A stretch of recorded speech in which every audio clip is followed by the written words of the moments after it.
praise is due to her. I'm studying your law, your education, your school system, but I'm not your slave. I will never bow down to you. As I get prepared to bring on Dr. Tony Martin, the man who certainly fought hard on the front lines. We have some of the black nation's best scholars here tonight. But again, the black Holocaust is the most vicious, worst and malicious Holocaust ever to exist in the annals of time, brothers and sisters. So stop being soft on your enemy. Stop being weak with your enemy.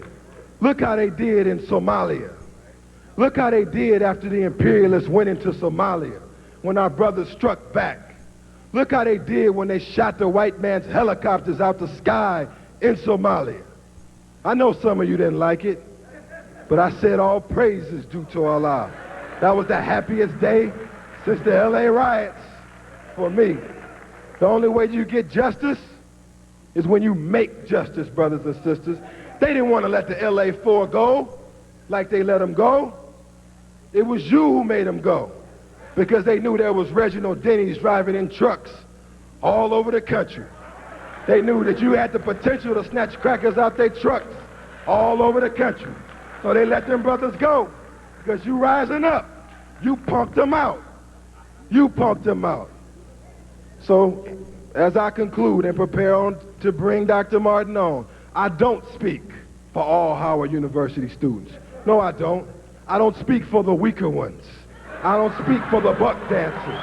I speak for the ones who are ready to rise up and take your place in history.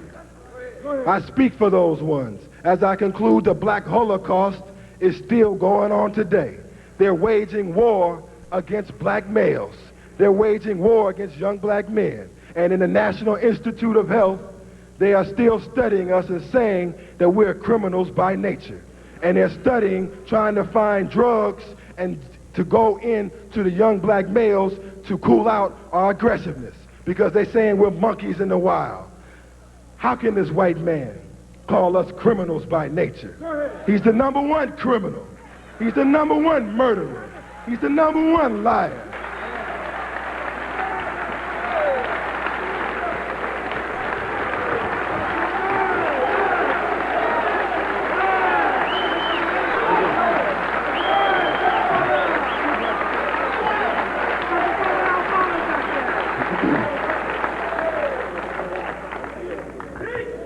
Thank you very much for the beautiful introduction. Thank you very much, Brother Malik Shabazz, for inviting me here for this historic occasion tonight.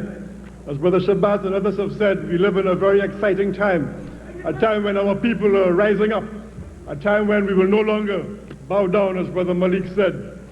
My topic for tonight is the African Holocaust. Our people have suffered grievously for the last 500 years. Our people have suffered so much in the last 500 years that it's one of the great miracles of history that any of us have survived at all.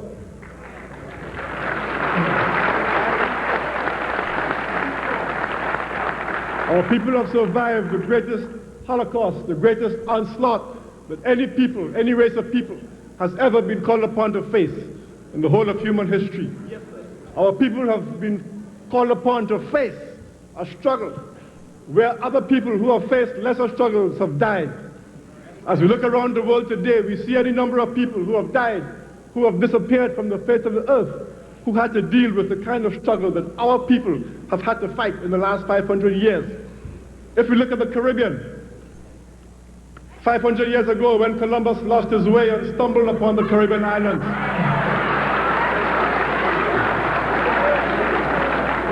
he met a race of people in the Caribbean islands, people called Arawaks and Caribs. According to the Spanish chroniclers and historians who came shortly after Columbus, the island of Hispaniola, to take one island in the Caribbean, was one of the most populous islands they'd ever seen. Some historians estimate that there were anything from 600,000 to perhaps 11 million people on the island of Hispaniola in 1492, when Columbus, 10,000 miles off course, stumbled upon that island. Within about 40 or 50 years of Columbus's arrival in Hispaniola, there were a few hundred Arawaks left. A whole race of people had disappeared from the face of the earth. The same thing happened in the other islands. The same thing happened in Cuba, in Puerto Rico, in Jamaica, in the Bahama Islands, later on in the other islands as well. You had a whole race of people who disappeared from the face of the earth when called upon to face the kind of onslaught that African peoples have been fighting for the last 500 years.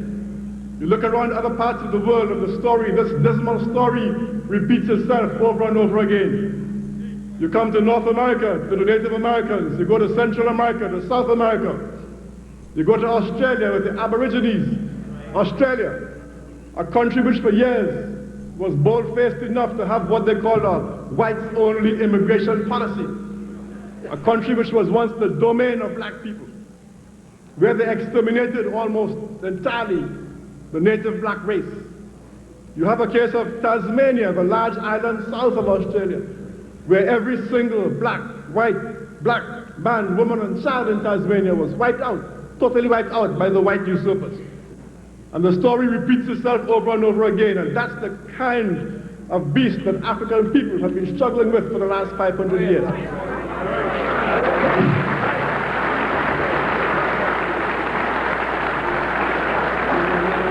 A people who have committed genocide, who have perpetrated holocausts everywhere they went as they expanded overseas, beginning in the 15th century, in the 1400s, beginning with the Portuguese and the Spaniards, later on with the British and the French and the Dutch and the Danes and the others.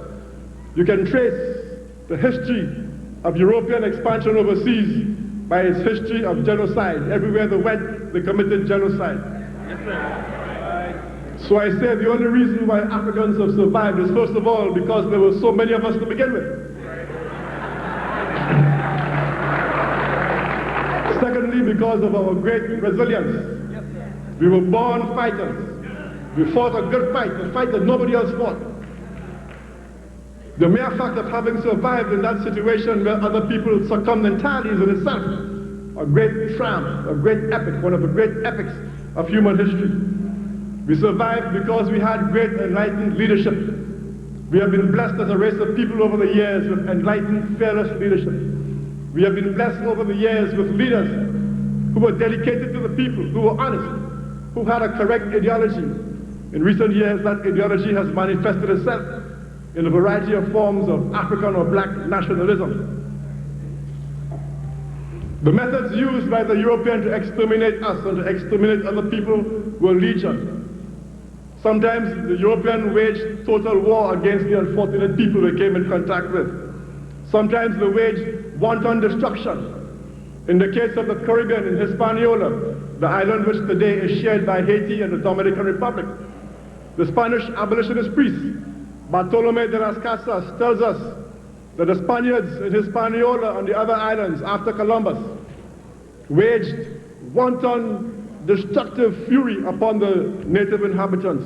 They would go competitions among themselves to see who could kill the most so-called Indians. They call them Indians. Who could kill the most Indians in a day.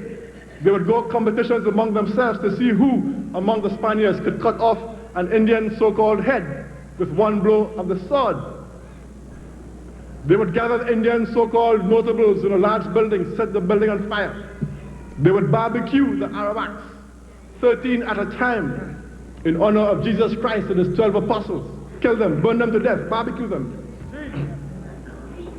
They would, according to Las Casas, they would cut off the limbs of Indian children and throw them to their dogs. Sometimes they supplemented their wanton destruction by the use of disease. The Europeans introduced a variety of new diseases that Africans and Aborigines and people in the Caribbean had never experienced before. Smallpox, as you all know from the North American experience with the smallpox blankets, which were given to the Native Americans. Smallpox became an instrument of genocide and destruction. The same was true of syphilis. They blamed the so-called Indians in Hispaniola for giving them syphilis, but in fact, the only documented evidence we have about the spread of syphilis is that syphilis moved around the world in the wake of European expansion. Wherever Europeans went, they took syphilis.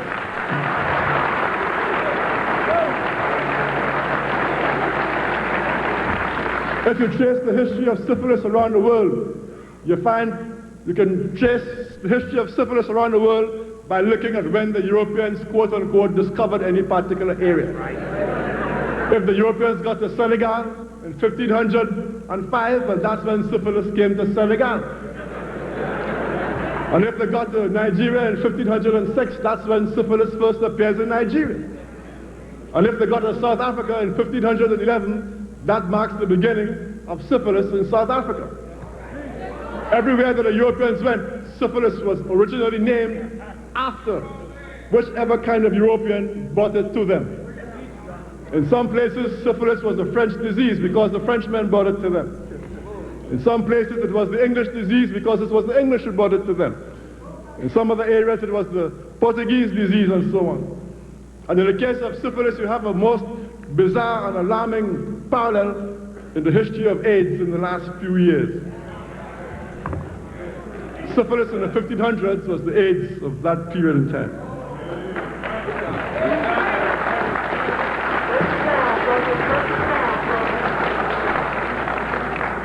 As the Europeans moved around the world destroying, yes, there were collaborators from among the conquered people. Yes, there were African collaborators. But don't for a minute believe, as some have tried to argue recently, that somehow the African traitors who collaborated with the white Jews and Gentiles were somehow equal in guilt to those who brought slavery and destruction to their land. Every struggle in the history of the world has always had its collaborators, its traitors. During the Second World War, you had people they called Quislings in Europe, Norway, elsewhere, who collaborated with the Nazis. During the Second World War, you had Zionists, Jews, Zionists, who collaborated with the Nazis.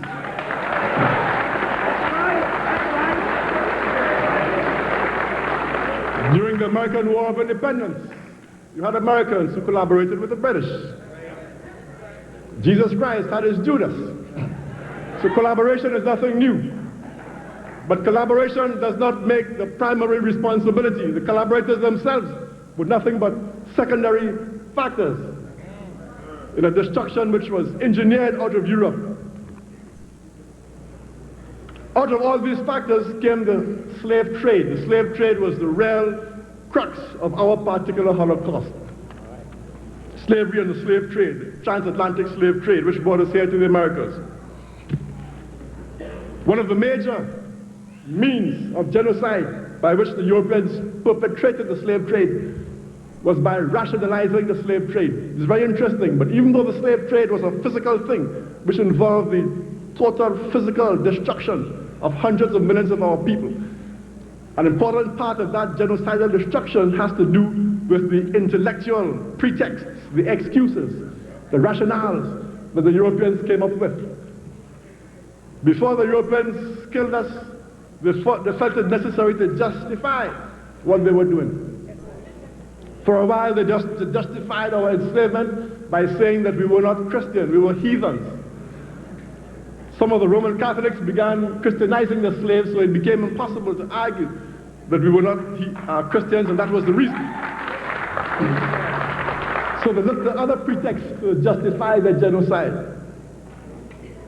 Sooner or later, they came to the pretext that we weren't human. Thomas Jefferson, the great founding father, he wrote a book called Notes on the State of Virginia in the 1700s, in which he argued that Africans were less than human.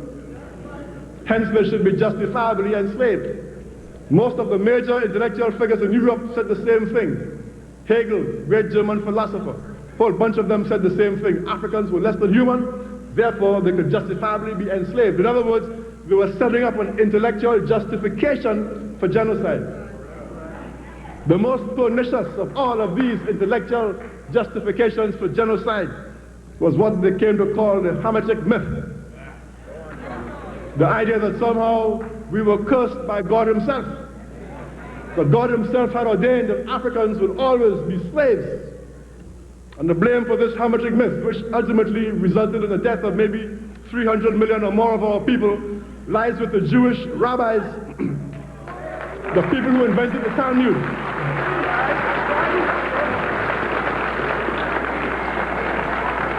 The so-called Talmudic sages, the people who put together that most holy of Jewish books. It was in the Talmud, the so-called Babylonian Talmud, 1,000 years before the African slave trade, the transatlantic slave trade, that is. 1,000 years, 300-400 AD, that is when the Jewish rabbis, so-called sages, invented the Hamitic myth, put the curse of God on Africans. And that was the myth, 1,000 years later, which was revived by Jew and Gentile slaveholder alike. And that myth became the basis, the intellectual basis for the destruction of maybe 300 million or more of our people. That's right. The Hamitic myth came out of the book of Genesis in the Bible. The book of Genesis claimed that Noah had gotten drunk in his tent. His son Ham had looked upon him in his nakedness.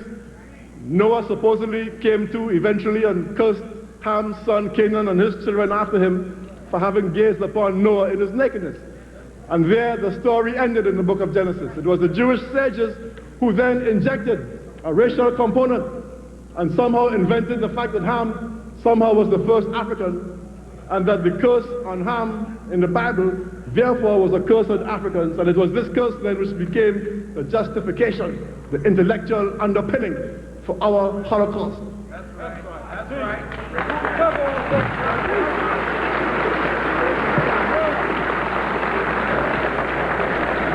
There are many sources for this information, but the source that I like to quote is one which I quoted here in my book, The Jewish Onslaught, and I'm going to read it for you from the Jewish scholar Harold D. Brackman. Brackman has been going around the country of late, writing letters to the New York Times. I even saw a letter of his in the black press and all, saying that people like myself are misquoting him. Brackman made the mistake of writing a PhD dissertation in 1977 for UCLA.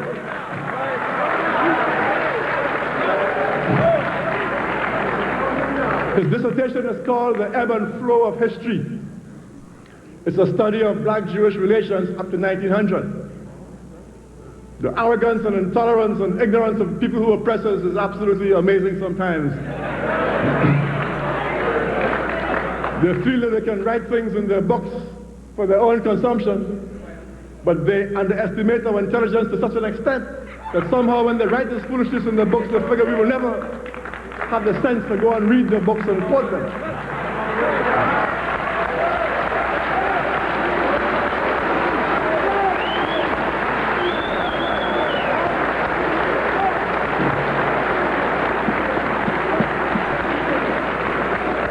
And of course, when we quote them, and when they realize to their great consternation that not only can we read and write,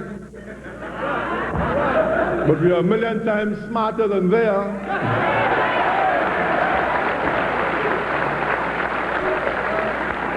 because, let's face it, the intellectual superiority claimed by those who oppress us is nothing but a big bubble.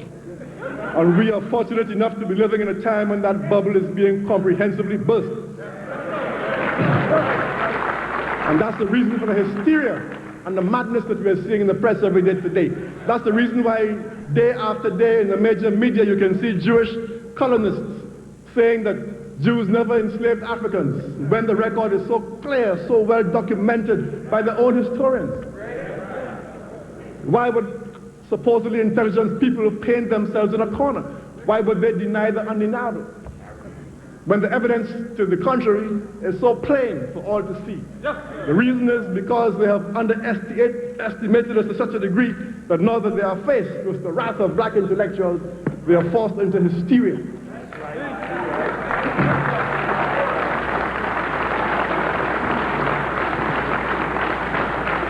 Let me quote Brackman for you, and I don't care what he wrote in the New York Times, it's incredible. The ability of these folks to tell lies is absolutely amazing. Amazing, totally amazing. Sometimes I think that they are totally incapable of telling the truth. Sometimes I think that if the truth hit them in the head, they wouldn't even know what it was.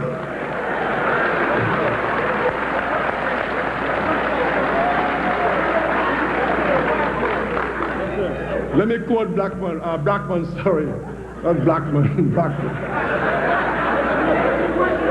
No way he could ever be a black man. Actually, let me quote myself first in the paragraph before I quote Brackman. Here's what I said when I wrote this book. I said, Brackman probably considers his own PhD dissertation, quote unquote, hate propaganda by now.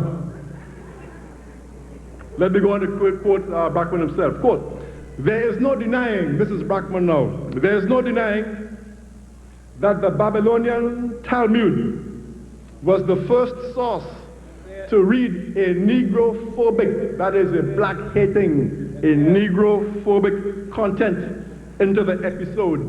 He is talking here about the curse of Noah, curse of Ham by Noah in the book of Genesis. He is saying that the Babylonian Talmud, the first, if any of you can get a hold of the letter that Brackman wrote to the various papers, go back and read it and you'll see where he is totally contradicting what he himself is saying here. He is saying here, this is Brackman now, that the Babylonian Talmud, the holy book of the Jews, is the first. There's no qualification. He didn't say one of the first, without qualification, source to inject this racist foolishness into the curse of Ham's story. He goes on to say, and here is where it begins to get really hot and heavy. Brackman goes on to say that some of these Jewish so-called sages began to embellish the story as they went along and add little frills and details. Some of them began to say that black folks became black and ugly because of this curse. Black folk got thick lips because of the curse. And black folk got bulging eyes because of this curse. Black folk got black skin because of the curse. According to Brackman, and I know people always think I'm going insane when I say this, but I'm going to quote it for you in a hurry before you think I'm going insane. But according to Brackman, these Jewish rabbinical sages even went so far as to say that black men got long penises because of this curse. This is the holy book of the Jews now. Talmud. Quote, and here I'm quoting Brackman, and again, this is the intellectual basis upon which the annihilation of 300 million or more of our people rests. This is the pretext upon which the slave trade was built. Let me quote Brackman, quote, "The more important version of the myth, that is the Hamitic myth, however, ingeniously ties in the origins of blackness and of other real and imagined Negroid traits with Noah's curse itself. According to it, that is according to this myth, Ham is told by his outraged father that because you have abused me in the darkness of the night, your children shall be born black and ugly." That's the Talmud. Because Ham has abused Noah in the darkness of the night, his children, not us, we are his children, according to this myth, will be born black and ugly. So that's the reason why we are black and ugly, because according to the Talmud, Noah cursed Ham, the African, and his children. Yes, sir. Look at itself. "Because you have twisted your head to cause me embarrassment, they shall have kinky hair and red eyes." So that's the origin of our kinky hair and red eyes. It's all there in the Talmud. "Because your lips jested at my exposure, they shall swell." So if you ever wondered why black folk had thick lips, there it is.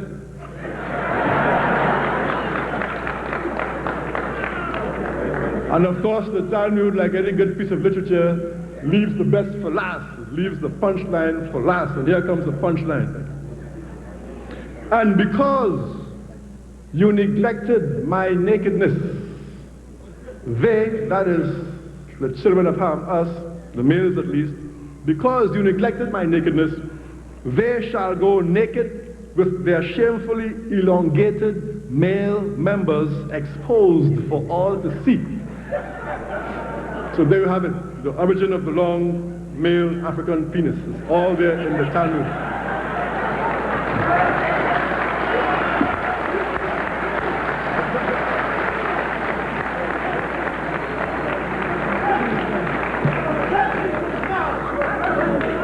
Could it be a question of jealousy, maybe? I don't know. I don't know, I'm just asking. A rhetorical question. So all of this then was the underpinning for the African slave trade, the worst Holocaust in history. The killings began in Africa itself. Lord knows how many millions of Africans died before they even reached the Atlantic Ocean. The historians tell us that sometimes Africans were marched 1,000 miles to the coast. They were held in slavery on the coast sometimes for months, waiting a full cargo for a slave ship. The historians tell us that the Middle Passage, when the Africans were shipped from West Africa to the Americas, North America, South America, Caribbean, wherever, historians estimate that perhaps 1/3 of the slaves who were still alive when they entered the ships died before they hit the Americas. 1/3, a mortality rate of 1/3. You have horror stories of slaves being thrown overboard. There's a famous case concerning a ship called the Zong, where in order to forge an insurance claim, a ship actually threw the slaves overboard and then pretended they were captured by pirates or something and made a false insurance claim because the cargo was insured. Cargo. Even the terms they used, cargo. You had the beginnings of the rape of African women on the ships. J.A. Rogers tells us that on the slave ships, the sailors would improvise harems, rape the African women. Some of the women would arrive pregnant in the Americas and would therefore fetch more money because whoever bought them were buying two for the price of one. The slaughter, the Holocaust continued once the slaves hit the New World. C.L.R. James tells us that in Haiti, the average life expectancy for a slave who made it all the way to Haiti was 6 years. It was economically more viable for the slave master to work the slave to death in 6 years rather than treat the slave well, keep him or her to a ripe old age. You know, economists operate, they draw charts and diagrams and graphs and stuff. And they figured that if they worked the slave to the maximum and had the slave die in 6 years, it would be economically better for them. They would make more profits than if they let the slave live a normal life, sleep 8 hours a night, etc., live to an old age. Because once the slave lived to the old age, of course, then the slave became a charge on the slave plantation. You know, the slave owner would have to maintain the slave beyond the capacity of the slave to work. The tortures which were visited upon our people are absolutely amazing. We all know that the whip was the normal accompaniment of the workday of the slaves. Slaves were whipped 100 times, 200 times, 300 times. Slaves were made to walk around with special collars with prongs sticking out. The idea being that they could not sleep. You had this collar around your neck with prongs sticking out. So there was no way you could find a comfortable position to sleep. You know, no matter how you lay down, you know, you'd be in an awkward position. Your neck would be sore and stiff. Slaves were castrated as punishment. Slaves were dismembered, had their limbs cut off, ears cut off, noses, lips cut off. Slaves were branded like animals. Slaves were often denied the right to get married, raise a family.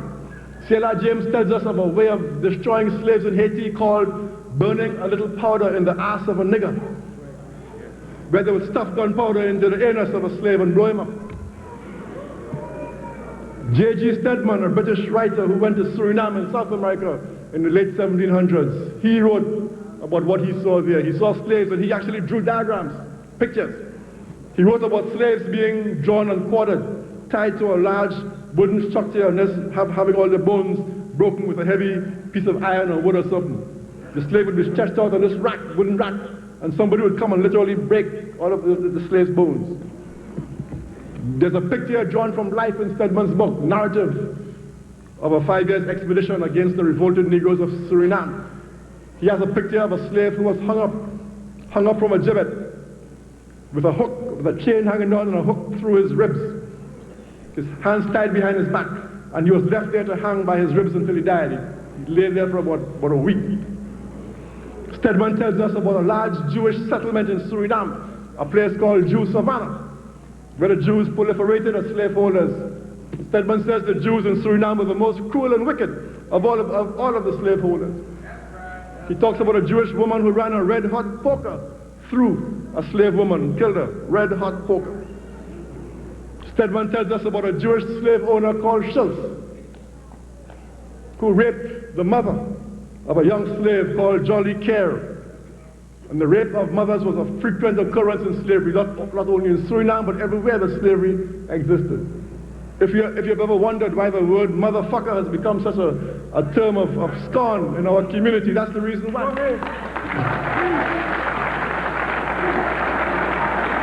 Many a young slave child had to witness, because the slaves lived in little one-room cabins. And when the slave master came to rape his mother in the night, there was no privacy. Many a young slave child had to witness his mother being raped by some slave owner. And here you had this Jewish slave owner named Schultz. And Stedman tells us that Jolly Care as a child witnessed his mother being raped by this slave owner. Jolly Care grew up to become a leader of the Maroons in Suriname, who waged successful war against the white people.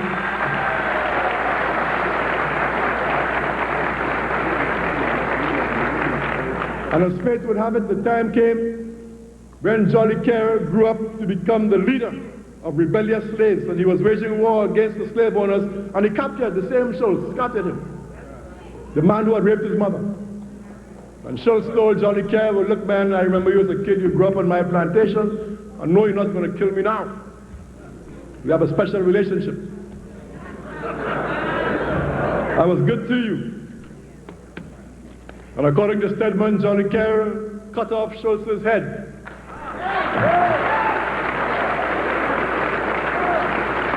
He cut his head off, and he played bowls. You know, he went bowling with it on the beach. According to Stedman, Jolly Care then flayed Schultz, cut the skin off his back, and used it to keep his powder dry in his cannon. So that was at least one motherfucker who fought his just deserts.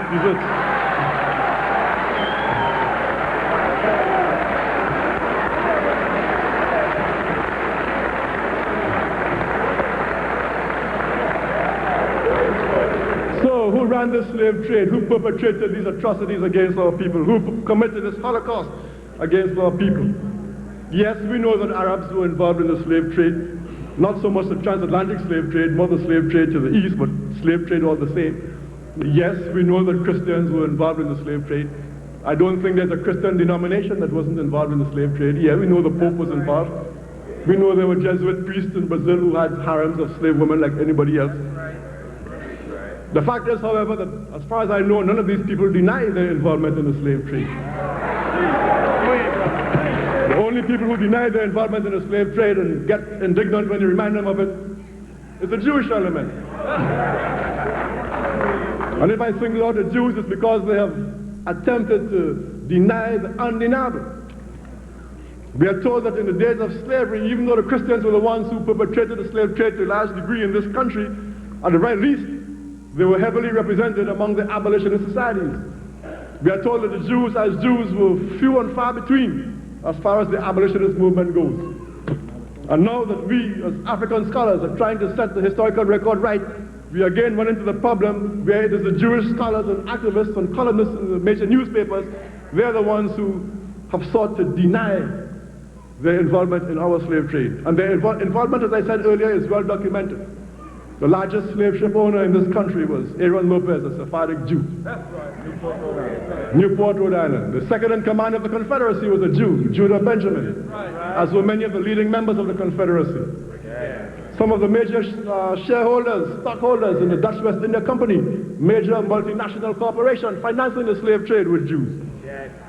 A large number of the slave ship owners, the Portuguese slave ship owners who brought slaves to the Americas were Jews.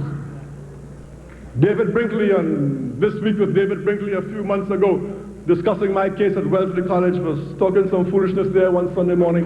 He was saying that Tony Martin is an anti-Semite at Wellesley. He's talking foolishness. He was saying that Tony Martin is saying that the Jews brought slaves to the Americas. And David Brinkley said, he is wrong. It wasn't the Jews, it was the Portuguese. But the damn fool didn't know that it was the Portuguese Jews. They were one and the same.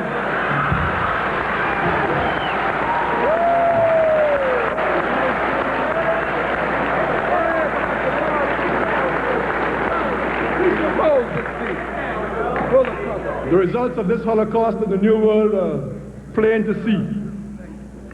As early as the early 1800s, African Americans were almost 20% of the population in this country. Today, African Americans are something like 12% or thereabouts. Black folk have actually declined as a percentage for a variety of reasons. Part of it is the continuing Holocaust. Part of it is the infusion of a lot of European immigrants to try and swamp the black population. And that continuing Holocaust has continued unabated even after slavery. In Africa itself, people forget that even in Africa itself, after slavery ended, the Holocaust continued as though slavery had never ended. In fact, it became worse in many areas. That's right. In the country they call the Belgian Congo, now Zaire, between 1880 and 1900, the Belgians killed about 12 to 20 million Africans in that one little country, the Belgian Congo. Where's the Holocaust Museum to those 12 to 20 million Africans killed in that one country in 20 years? In this country, we had the incredible phenomenon of lynching. From the time the Civil War ended up until fairly recently, a few decades ago, almost every single day in this country, black men, women, and children were lynched. They were burnt at the stake. I saw the photograph, as many of you saw, Brother Khalid here, in the papers this morning, with a poster of a black man being burnt at the stake. Black men, women, and children were hung from trees, from lampposts. I'll never forget the headline I saw of a Mississippi newspaper from 1919. It said, 3,000 will lynch Negro tomorrow. That was the headline.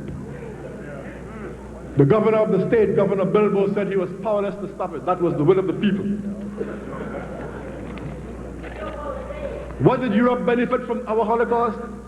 The reason why Europe is preeminent in the world today, economically, militarily, is precisely because of our Holocaust. Europe's ascendancy in the world today was literally built on the blood, sweat, and tears of Africans.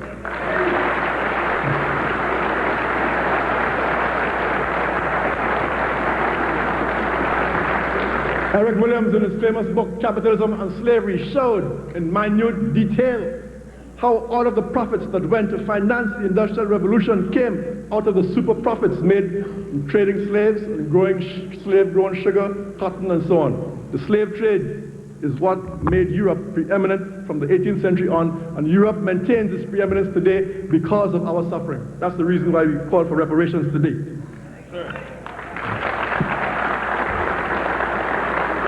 What did Europe gain from the slave trade? Europe gained raw materials. It gained a dumping ground to send its misfits. Georgia was a penal colony. Georgia was settled by convicts out of England. Australia was settled by convicts out of England.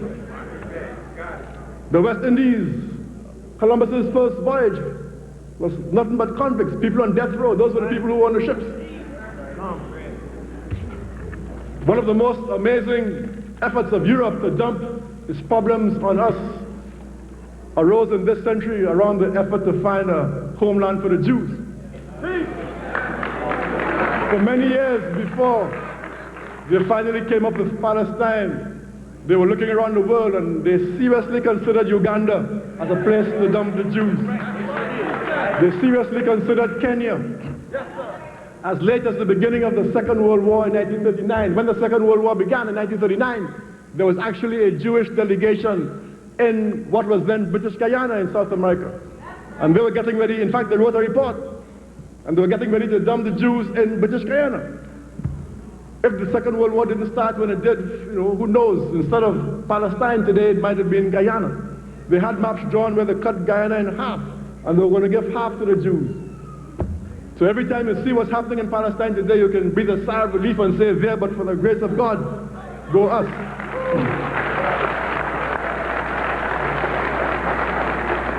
Did Africans resist? Of course Africans resisted.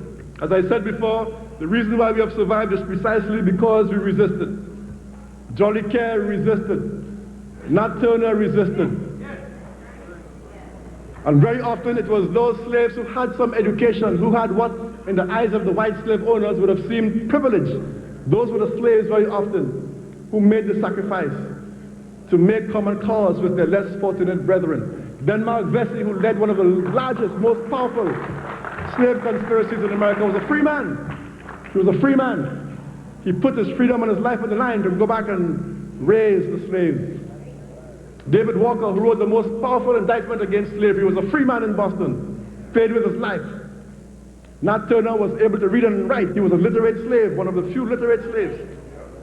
When Nat Turner got his little group together, there was a man with him that his confession, so-called, called Will. Will the executioner. And Nat said to Will, why do you come here? Why do you come here? And Will said, you know, my life isn't any more dear to me than anybody else's. I'm going to strike a blow for freedom. Will the executioner. And whenever Nat himself was faltering and hesitant, it was always Will who came up behind and struck the fatal blow. In fact, in the confessions, they refer to him as Will, the executioner, with his fatal axe. When Nat... Amen. Amen. When Nat Turner was eventually caught, put in jail, tried, sentenced to death, a white man named Thomas Gray went and interviewed Nat Turner in the jail. And in the middle of the confessions which this white man wrote down, it's very fascinating, but this white man, Thomas Gray, he's in the middle of these confessions, he is writing down Nat Turner's account of what happened, and he pauses and he says, I looked at Nat and I saw this black man there, you know, in rags, fettered, getting ready to die. And I saw the resolute power in his eyes, the lack of repentance. And Thomas Gray, the white man, he said, my blood curdled within me. That was the power of not even getting ready to die. The power of resolution, of truth, that revolutionary zeal.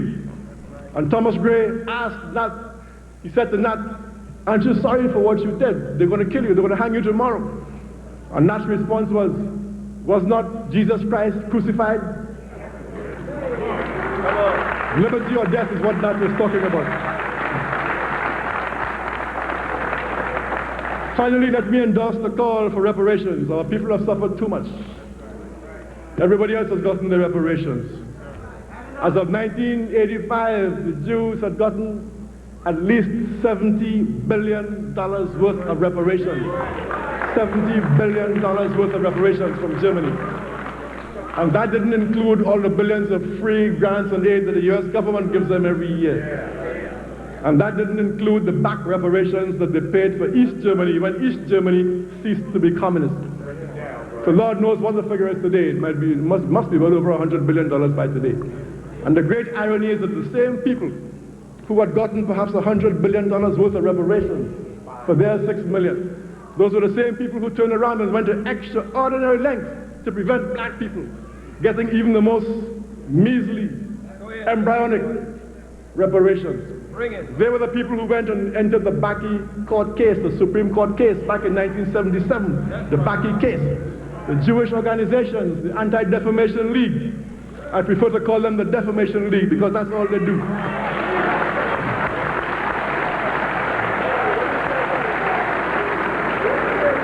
The ADL and the other Jewish organizations, they went out of their way in a case that did not concern them. They filed what the lawyers call Friends of the Court briefs to argue against affirmative action quotas for black people. Here were people who had gotten perhaps $100 billion, not million, but $1 billion worth of reparations, going to extraordinary lengths to prevent African Americans from getting 2 or 3 places in a medical school by way of reparations. So clearly, justice is on our side. Like I say, we live in a very exciting time. We live in a time now where we have conquered fear. We live in a time, I believe, when, as James Brown used to say back in the 1960s, you remember he had a song, Say It Loud, I'm black and I'm proud. Say it loud. In that song, James Brown says that we demand a share. So we are at the point now where we demand a share. We are at a point now where we are no longer afraid.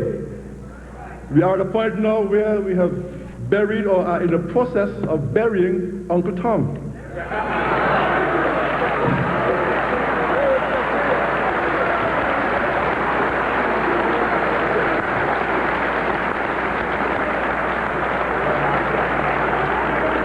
Our liberation is at hand. The 21st century belongs to us. So let the Jews and the Gentiles rage. It doesn't matter. Yes, sir. One God, one aim, one destiny. Thank you very much.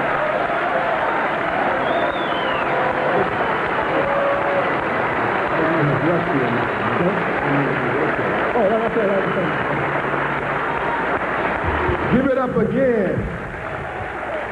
Dr. Tony Martin. All right, all praises to you. Brothers and sisters, How many of you all feel that this is a good event for the university and the community? Put your hands together. This is a good event for the community. How many of you students we got here, huh? All right. Well, we're happy that y'all came out. How many of y'all want me to stop organizing? How many of y'all want me to keep organizing?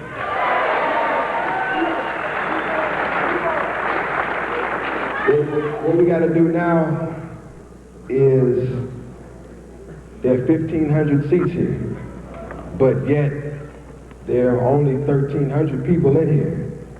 So we're going to try to move certain, if we have knowledge of some people outside who want to get in and hear the lecture. So if those who are over there on that end could move as far over as you can. I know I've done this before. Move over, please, so we can make room for our brothers and sisters. How many people sit next to an empty seat in the house tonight?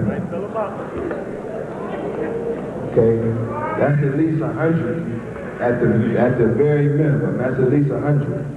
Okay, brothers and sisters, I know some of you are hungry, but we're gonna feed first for about 15 minutes from one of our best brothers. He wasn't scared on the flyer, but we know him very well. Who is it? Who named his name? Back in November, we had a program, a tribute to the real revolutionaries. Brother Steve wasn't able to make it. But we gave him an award for revolutionary research science.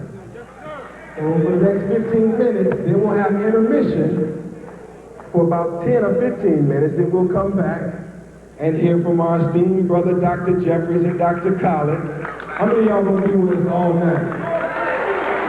We go to the Ritz all night. We go to the party all night. We gonna feed on knowledge all night. Don't feel bad about what's happening tonight, brothers. One thing that I did admire about going to the Jewish Holocaust Museum is you don't tell them how to honor their suffering and their dead. They do it, they honor their suffering and their dead, and you don't tell them nothing about it. We don't have a museum, but we do have the Black Holocaust program tonight. And we're proud of what we're doing tonight in commemoration of our ancestors. Let's bring on the name drop. The man who speaks. Revolutionary Research Scientist. Steve Oakley. Do with this guy. How you doing? All right? I'm kicking in now. All right, all right. I appreciate you, brothers and sisters. Hotep. I'm very honored to have a few minutes just to share a little information with you to hopefully I can advance the reason why we're here tonight. I especially want to thank Brother Khalid for extending himself out to me today. I'm honored for the invitation. I appreciate being amongst such good brothers and sisters.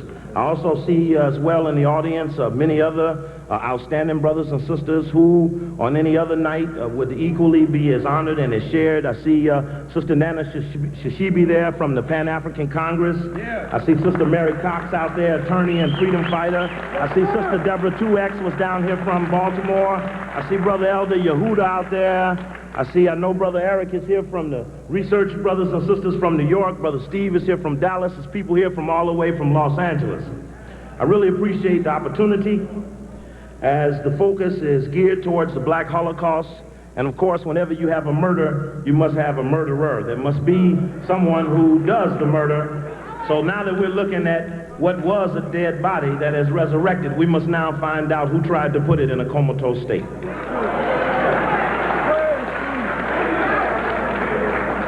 For what you will find in all of the people who have come to stand before you as warriors, and those of you who are warriors in your own right, it is our goal to pursue the core of negativity. We have agreed that somewhere at the bottom of our problem there is a core or a main group of key individuals and institutions and organizations who have pulled off consecutively over the years negative activity against our people without retribution. Part of the failure to retribute has been lack of knowledge. Part of what Brother Malik has tried to do here today is to fill the gap and to provide our people with access to information that is denied. I think what each of these men could vouch for in their moments of greatest attack from the enemy, that in the midst of all the greatest sources, I remember Dr. Jeffries on the Donahue Show pulling up every book of the hunkies he could find to relay that he didn't need dogma or rumor from the black community to verify what was being done to us. They had, in their own arrogance and braggadocious nature, they had said all the things we needed to say, and the brother stood there with the evidence.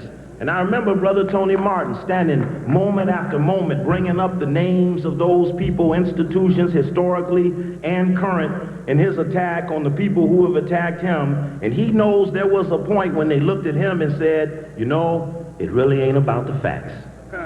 You see, what you have witnessed in the spirit of the scholar, because it alleged that we lacked the knowledge or the information of the fingers on the points of the people who were doing it, was that when the scholars arose with the information, they and I and others found out that they really weren't interested in the truth.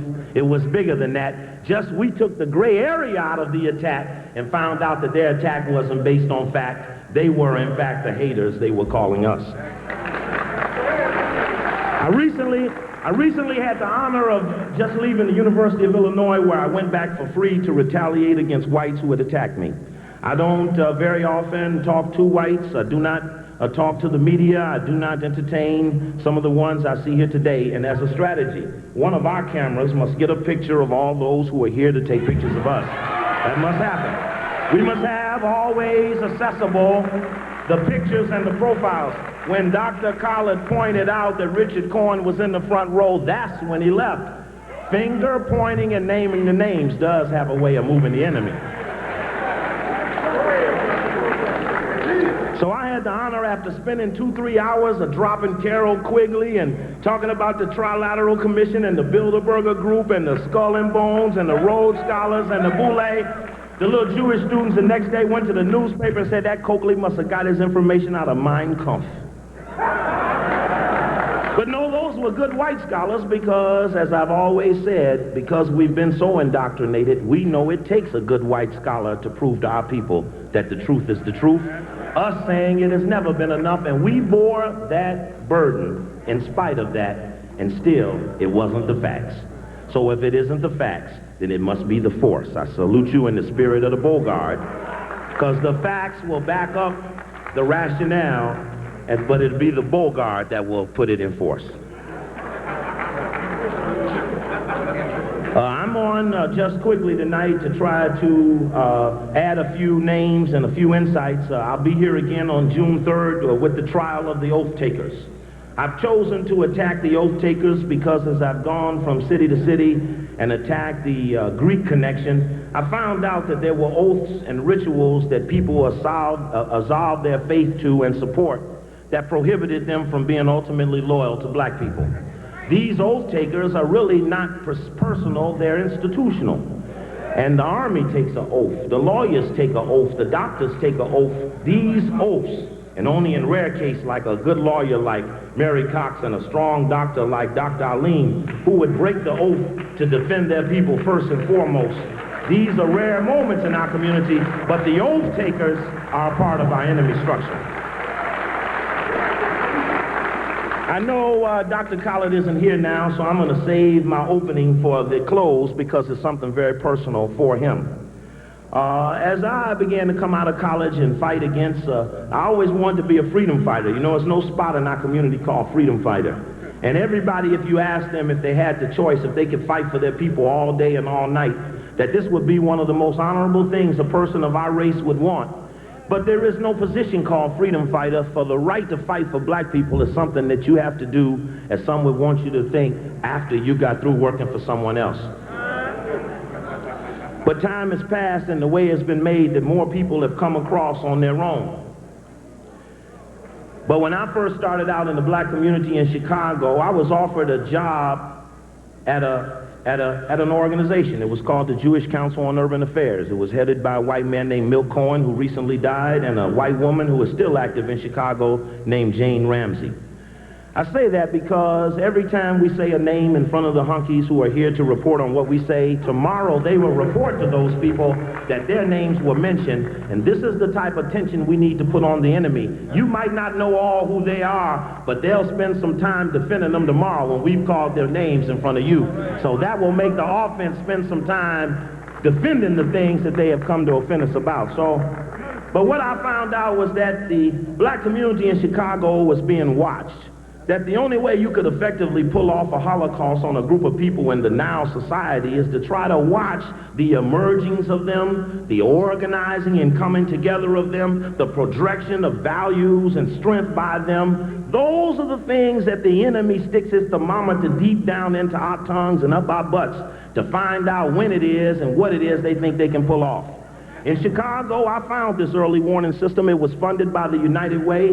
So today I suggest to you, if you're going to stop the black Holocaust, you're going to have to stop the good hands of the United Way. I say that because, and listen, I'm going fast, so we don't have no time for applause. I bring the United Way up because it was the United Way that formed an early warning system, which is what the spy thing is called, an early warning system. Our eyes and ears are listening post, these adjectives. And this early warning system had formed a coalition which was to monitor what was going on in the black community of Chicago. And they went out and empowered 25 organizations to be snitches against the wishes of black people. And even though the goal of this project was to monitor developing racial tension and to take advanced intervention when necessary, listen to the language, they only watched black people. But deep inside the early warning system, I saw people from the Urban League. I saw people from the NAACP. I saw Operation Push. I saw the United Church of Christ. I saw many people who I got slightly confused by because I didn't understand why any $18, $20, $30, $50, or $100,000 was worth a person crossing their own people unless they felt that their own people didn't know enough about how they did the damn spying to fear the people catching them. So I started off with a little 2-page document that started to describe how the Anti-Defamation League, and this is, I found them in 79. They got caught in 1992, but I caught them in 79. It just took a long time for the people to believe that Brother Coakley was as credible as the district attorney in San Francisco. And each and every one of these brothers up there, I saw huge extensive profiles of Dr. Collett in that 900-page document that the white district attorney of San Francisco had to turn in to a black judge, to get the right to raid their offices. And when they asked them to raid the offices in Los Angeles to find where this information was duplicated and located, the black police chief wouldn't assume his own authority and transact the raid. They had to call in police from another district because the black man didn't want to defend the names that he saw in the list. And even though there were some whites in there were names of black people like those up here who wasn't worth him going to defend. Reason I say that is that we're pretty mad at the white guy, but the white guy we might not see to the last moment. In fact, I had this dream, this fantasy. We got Rockefeller over here, we got Oppenheimer over here, we got Rothschilds over there, and we got the noose right here.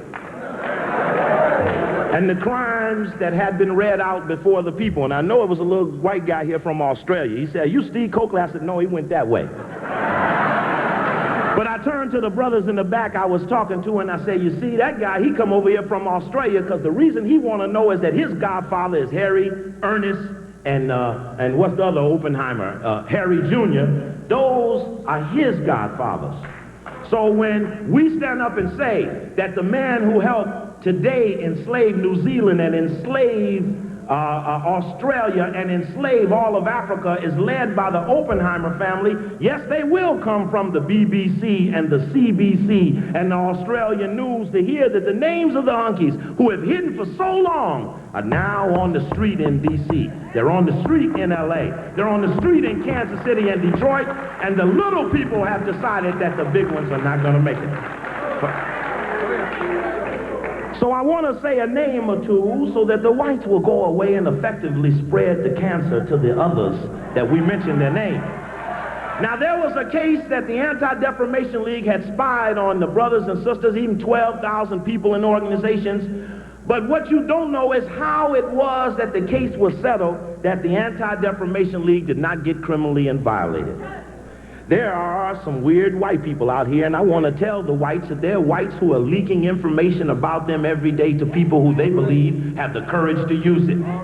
And whites had made claim that the Anti-Defamation League of the United States works right through the National Security Council. And when I did a little check over at the National Security Council, and I remember when they said they were spying on Chris Hani when he came over here, and I tried to figure out what the connection was. Then I looked up and found that the head of the African desk of the National Security Council is a white man who's named David Steinberg. Now, David Steinberg's name ain't never been mentioned in the history of the black community since he done took that position. He know that. But today we introduce his name into the arena as a group of people whose names must never be forgotten, and you should take the time to look him up in your phone book so that you know where he lives, where Jim Woosley lives, who heads the CIA. Where does Warren Christopher live, who runs the State Department? The CIA jams Africa through the embassies in Africa, and that's where they hide the CIA. So Warren Christopher and the Deputy Secretary of State, Strong Talbot, and Peter Tarnoff, the former president of the Council on Foreign Relations, who's the third in command at the State Department, those names should be in the forefront of you, as well as Winston Lord's name, as well as David Ross's name. And of course, I want to repeat again David Steinberg, because it was him who got the Anti-Defamation League out of that criminal case when they spied on other people. Two things I want to leave you with. One is on July 8th to July 15th, Brother Coakley is having a conference in Baltimore. And the reason he's having the conference in Baltimore is because it appears as if there was a mistake made by the Hyatt Regency Hotel in the harbor there, and it looks like Brother Coakley and the Boule, Sigma Pi Phi, are going to be having a convention at the same time, July 8th to July 15th in Baltimore, Maryland. Stop now, stop. Don't waste my time. And how many of you, since LA is coming, Detroit is coming, Chicago's coming, they have the furthest to come, it will cost them the most to get here, but the key to the bottom 10, for the first time in the history of our race, brothers, the bottom 10 is going to meet the top 10. And I know, I done drew out a lot of strange occurrences on this, because everybody don't want everybody to know how clear the top 10 works on behalf of protecting the honky. But we have resolved the riddle of their Grecian Sphinx, and now the day has come that the bottom 10 must confront the top 10 to protect the safety and sanctity of the race. This must happen. How many of you would be willing to come to the Hyatt Regency in Baltimore during this 10-day period? All right, stop. I'll be downstairs. I'm in a booth downstairs. We can talk about that. My tapes are down there, and the other vendors down there ask that we make sure that they know, that you know they're down there, and they need your support too. Last thing. It would be a great remiss if we didn't take our chance to put on the record that we wanted to enforce some retaliation against the enemy. And around this country, in fact, just 2 weekends ago here, the Republic of New Africa, which I was on a forum with, in fact, with Brother Chokwe Lumumba, they ratified a resolution that I proposed, which was for economic sanctions against non-black businesses for the months of November, December, and January. This must be.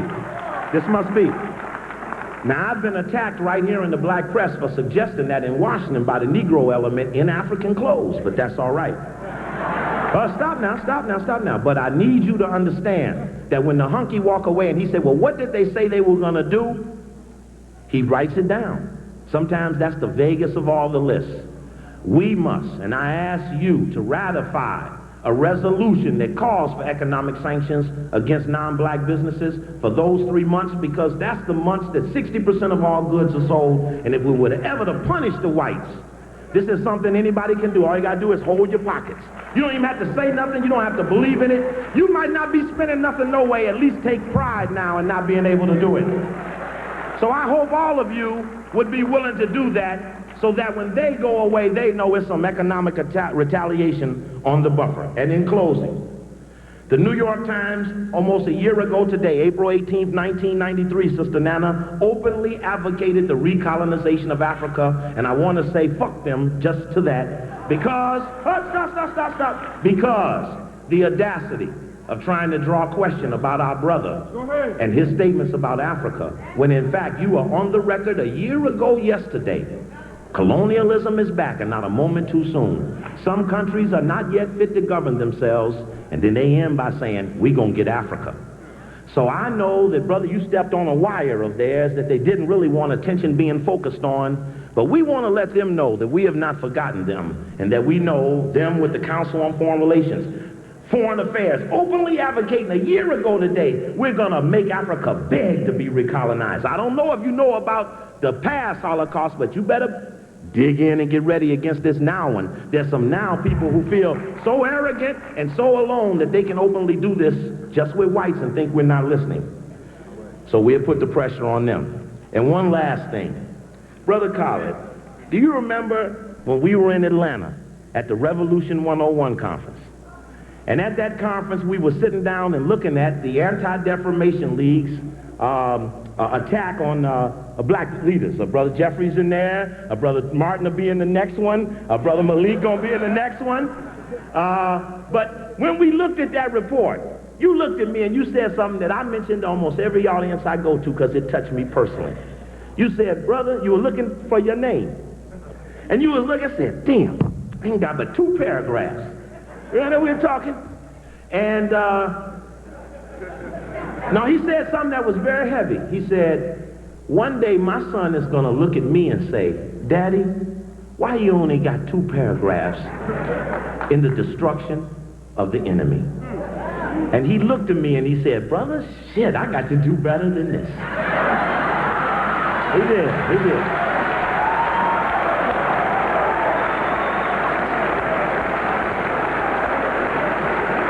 Well, brother, I know that Brother Malik and Brother Martin and Brother Jeffries and you too, Brother Khaled, you have made your sons and your daughters proud. You have earned your spurs against the enemy. Thank you.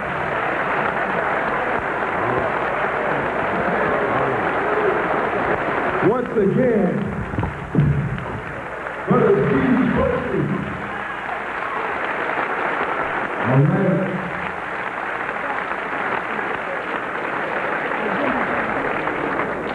Well, we're going to take a 10-minute break for intermission. There's food, drinks, there are vendors downstairs.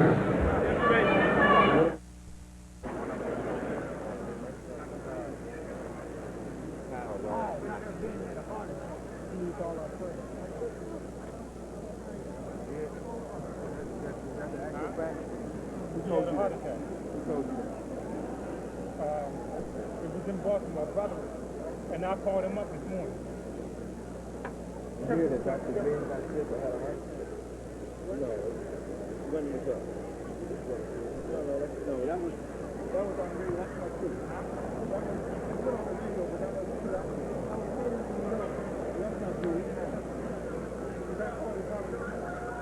Let's get ready now, brothers and sisters, to receive Dr. Leonard Jeffries.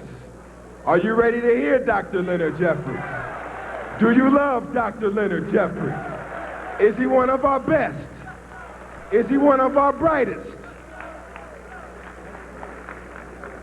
We challenge all the scholars of the world, all of the white scholars of the planet. Get them all, bring them all, and we'll take these 4 brothers with Steve Coakley. We'll take 5 of our best, and we'll take on all of the scholars that you have, and you will be defeated.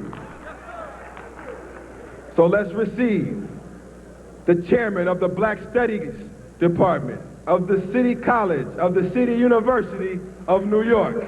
It's New York in the house. It's New York in the house. When New York goes, the whole country's gonna go, because New York is the heartbeat of black America.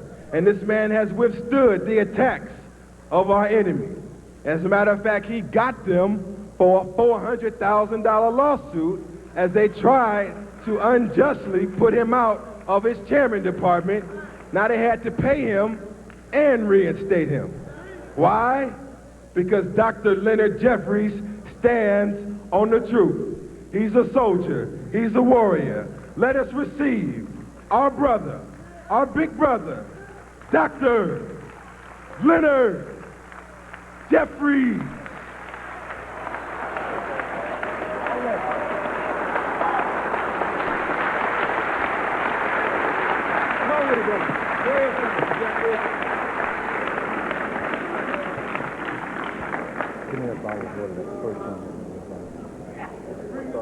Yeah. Hotep, brothers and sisters. Assalamu alaikum. It is indeed a pleasure to have flown all across the country. I left California this morning, landed at Dulles at 4 o'clock because I knew this would be a historic event. So I'm glad to see all of you here. Let's give a special acknowledgement for the brothers and sisters who worked so hard to make this a success, led by Brother Malik.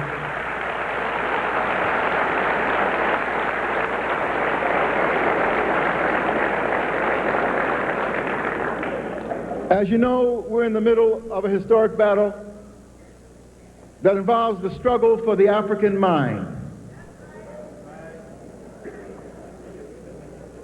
At the turn of the last century, W.E.B. Du Bois said the struggle of the 20th century was going to be the color line. And during this period, it has been just that. Our scholars, our leaders, our concerned and committed individuals have been now telling us as we march into the 21st century that the problem of the 21st century is going to be the African mind. Now that needs to be understood in terms of a double entente, a double meaning. The African mind in terms of our thinking, our intellectual ability, and the African mind, M-I-N-E, in terms of what is located in Mother Africa. The world is organizing itself for an enormous struggle, and the key to that struggle of a so-called new order is who controls the African thinking, the African mind, and who controls the African mind, M-I-N-E. Because as quiet as it's kept, high technology developed by Europeans and maintained by Asians and necessary for the 21st century has to have the mineral wealth of Africa in order for it to be successful. There are minerals in Africa that exist only in Africa and not in any other part of the world. So you have to understand the process of African Holocaust and genocide that was initiated 500 years ago continues. And that's why it's so important for our brothers and sisters to bring us together here to lay these things out. But of course, as we lay these things out, there's an enormous difficulty because the fear factor is abound. People who want to control the African mind, body, and spirit are operating under this enormous fear factor. And that's what the attack is all about on the individuals who've raised up and raised this truth about our people. You attack Jeffries, you attack Khalid Muhammad, you attack Brother Coakley, you attack Brother Tony Martin, and a host of others. Not to instill fear in us, because as quiet as it's kept, we are fearless. We are fearless. We are prepared to give our all for our people.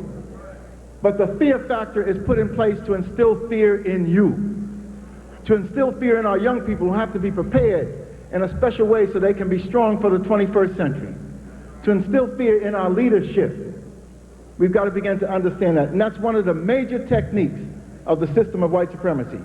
So I'm very glad that we're here to support the brothers and sisters who called for Howard University to be a great institution. A university is supposed to be a place where the truth, issues, and concerns can be discussed. But as we've seen with the attacks, they try to close down the universities, and that is an attempt to close down your mind. And you have to understand how significant that is. But you've got to be strong. You've got to find the courage. You've got to tap into your African spirituality. Frederick Douglass said, having fought his way out of enslavement, having beat back his slave masters, if there is no struggle, there is no progress. Let me say it again. Frederick Douglass left us with these important words which we need to digest and make a part of our being. If there is no struggle, there is no progress. Those who profess to favor freedom, yet deprecate agitation, are men who want the crops without plowing up the ground. They want the rain without the thunder and lightning. They want the ocean without the awful roar of its many waters. Power concedes nothing without a demand. It never did, it never will. Find out just what any people will quietly submit to, and you have found out the exact measure of injustice which will be imposed upon them, and these will continue until they are resisted with either words or blows or both. The limits of tyrants are prescribed by the endurance of those whom they oppress. If you accept your oppression, it will continue. So clearly the words of Frederick Douglass needs to be in our hearts, and we're in the city where Frederick Douglass' spirit was. We're standing in the shadow of the Lincoln Memorial. But if we want an emancipator, we need to look among our people. We need to look to the Frederick Douglass, the Harriet Tubmans, your great-grandparents and mine, who fought for liberty and liberation in this land. Another of our great speakers and thinkers and spirits, El-Hajj Malik El-Shabazz,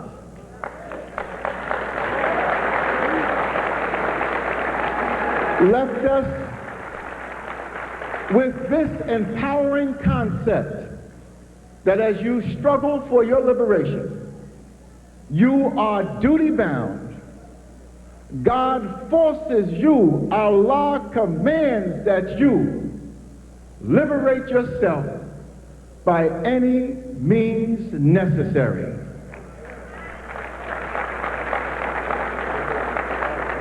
Isn't it a joke that the oppressor wants to tell you where and when to enter and to deal with his oppression? But we are in a new day. We are dealing with a serious understanding of African knowledge and power.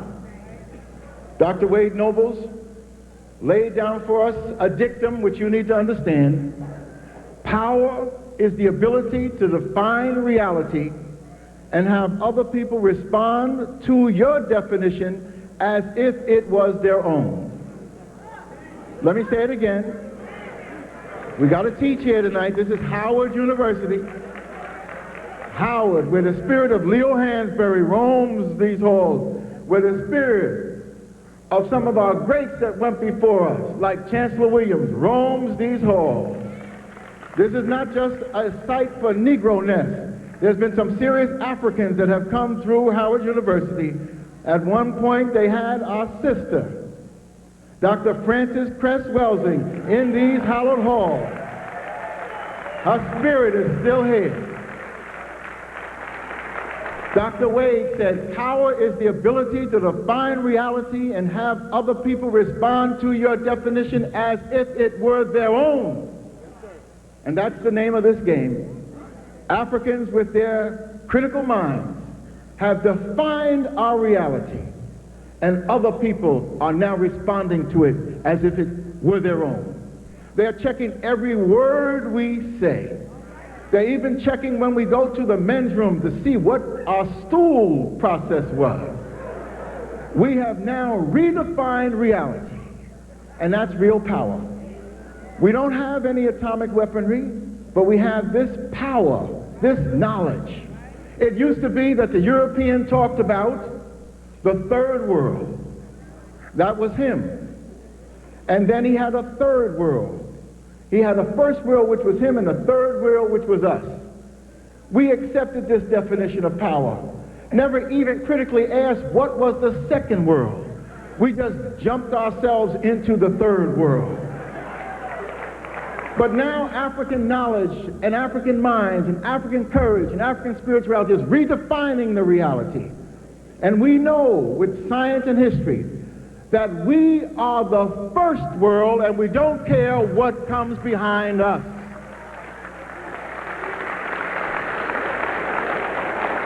And as we define the first world with the scientific knowledge and understanding, that is available to us. We're talking about Africa, the mother of culture and civilization. Africa, the birthplace of humanity.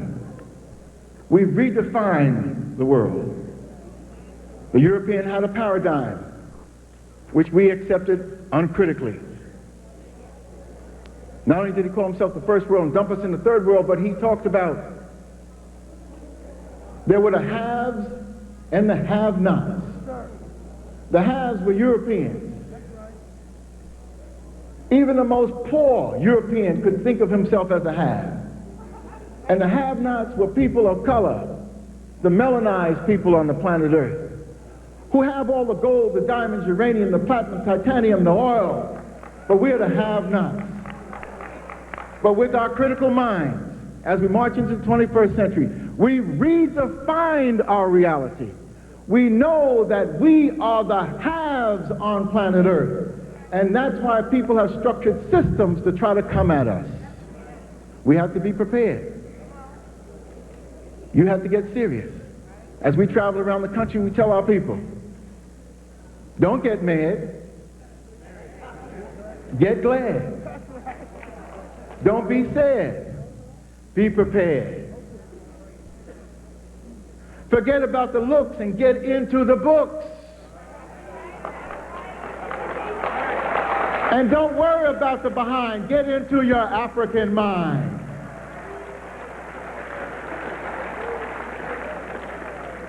It's time for us to take upon ourselves this sacred responsibility, because we have to prepare for the future. One of our great young warriors, the Malcolm X of his generation in Southern Africa, Steve Biko.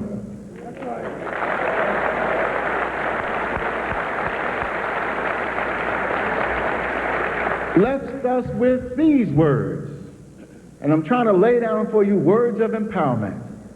These concepts. Steve Biko said, the greatest weapon in the hands of the oppressor is the mind of the oppressed. Let me say it again. The greatest weapon in the hands of the oppressor is the mind of the oppressed. This was an important statement I had to underline in a book I wrote on the struggle in South Africa, edited in 1983 when I went to the World Council of Churches to try to get support for the struggle in South Africa.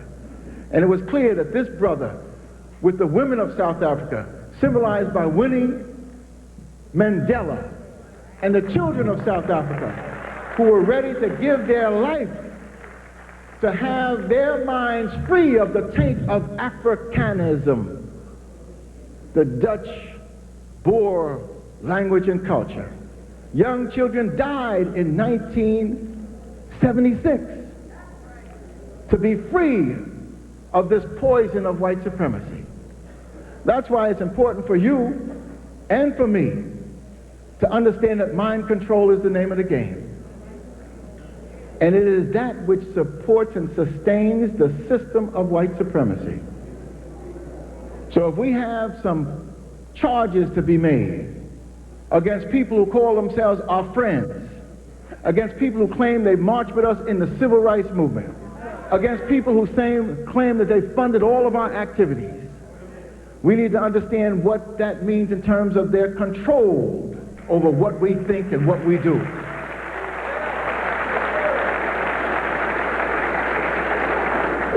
It's a new day, and we're arming ourselves to destroy this mind control that has been imposed upon us. Mind control that has been institutionalized in the culture of this nation and around the Western world, and as quiet as it's kept, the African world. It's in the Caribbean where our people are. It's in Brazil where our people are. In South America, Guyana where our people are. It's in Africa. European mind control. And that's why we've been struggling in the educational arena for a curriculum of liberation that deals with our truth. And that's why they've been coming at us. But we have to live by the truth. We can't live a lie. We have to live by the truth, and we have to be prepared to fight to support that truth. We have to be prepared to give our lives for that truth, because that's why we're here. We have to understand that on the shoulders of people who gave their lives, we've been able to make it through to today.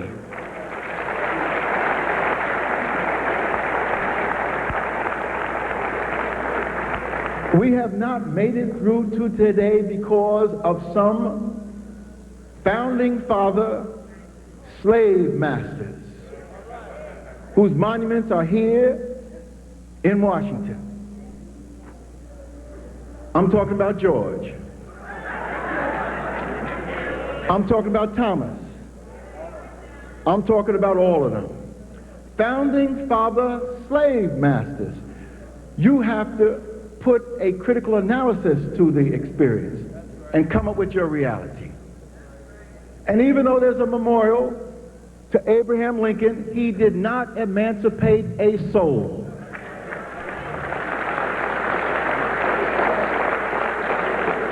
If you want a white emancipator, find Charles Sumner's spirit and link up with that senator who was prepared to give his life and was caned down on the floor of the Senate because he was raising questions of our interests. Find the Congressman Thaddeus Stevens. If you need a white man, find someone who was prepared to stand up for us. But the ultimate of white liberation, if you need it, is John Brown, who gave his life for what he felt was a principled struggle. And then be sophisticated. This is a university now. Be sophisticated when you apply the John Brown test to white folks. And that's my advice to you. If you got to have some white partners, apply the John Brown test. But then you got to be smart and sophisticated and understand what John Brown you're talking about. Because in the history, there are a couple of key John Browns.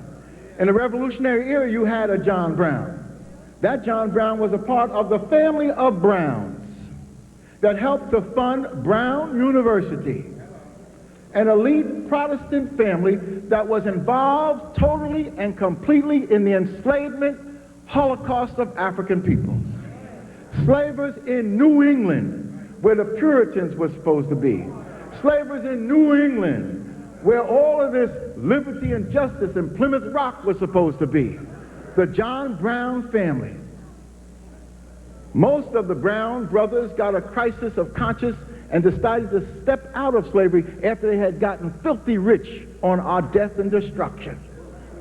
But one of the brothers refused to have a conscience, refused to get out of enslavement, and his name was John Brown. And he stayed in enslavement until he died, involved in the African Holocaust. So you need to apply the analysis of which John Brown are you talking about?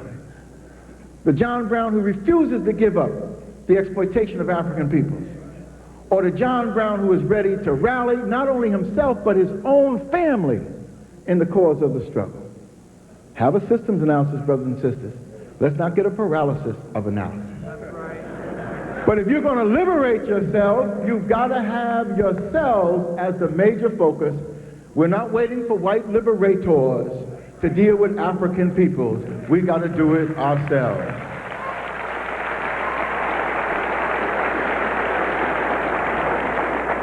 So remember, as Brother Steve laid down, the greatest weapon in the hands of the oppressor is the minds of the oppressed. So we've got to free our African minds.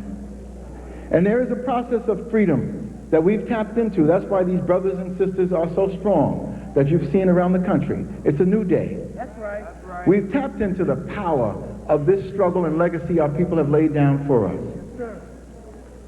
Even when we use their institutions to struggle against them, we've tapped into this power.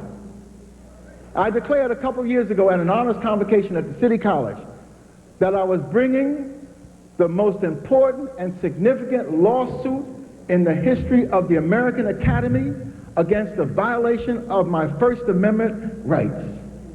We promised it in '92. By '93, we had the team of lawyers that was in the courtroom of the federal court in New York, laying down as best African lawyers could the case for our freedom. These lawyers were so brilliant, the males and the females. They've changed the image of Africans struggling for their liberation. That trial was on court TV, and 20 to 30 million people saw it around the country, the Caribbean, and in Europe. And they saw the African mind and spirit at work. But they saw the system of white supremacy at work, trying to drag us down, trying to deny us rights that we fought for and died for in this nation to make real for all peoples. So that struggle continues. And even though Dr. J was on the cover of Emerge magazine, the brothers that have taken over Emerge, the new team of people, try to make up for that attack on us 2 years ago that included an attack on Frances Cress Welsing. So the March issue had Dr. J on the cover, entitled Dr. Jeffrey's Revenge, and that he is $400,000 richer. They miscalculated. We are millions of dollars richer because the level of this struggle that I have been exposed to, and seeing our young people around the country stand up, and seeing our young people in the Caribbean stand up, and seeing our young people in Brazil stand up, and seeing our young people in England stand up, and seeing our young people in Africa stand up. That's a multi-billion-dollar award that I've received.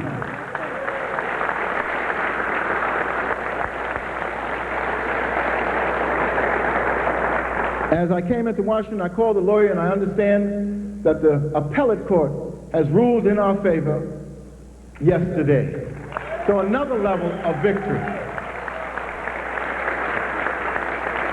But the struggle continues because that same appellate court that knew that our rights had been violated by their own Constitution found a legal loophole in the decision of the jury to question the validity of the award.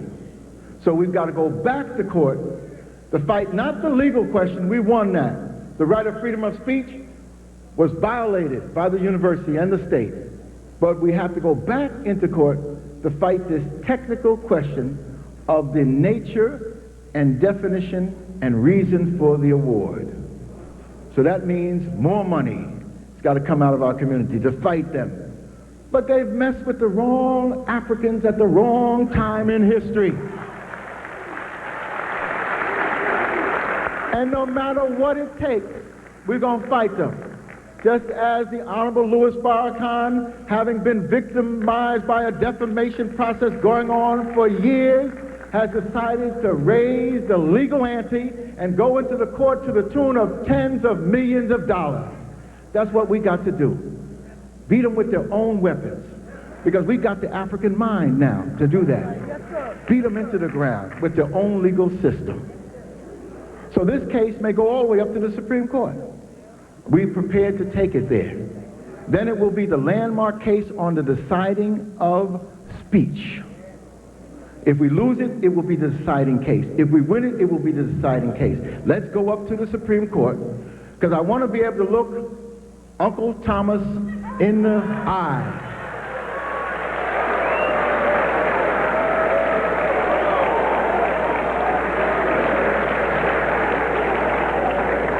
I want to be able to see whether someone could sit in the seat of Thurgood Marshall, whether someone could understand the legal legacy of a Houston. I want to be able to look them in the eye and read the spirit. But what I'm trying to tell you, brothers and sisters, we're on a victorious path. But we've got to be prepared to stay together and build together. We need a war chest to fight these legal battles. We need a war chest to put together our economic endeavors. We need a war chest to build the academic school educational institutions that we need. We need to find the economic means to pool our resources together to make a difference. And we can do it. $300 to $400 billion is earned by African peoples on the legal market. I don't know what is earned on the illegal market, but we got $500 billion in our hands. And as the Reverend Adam Clayton Powell said, what's in your hands, black man and black woman? Power, if you know how to use it.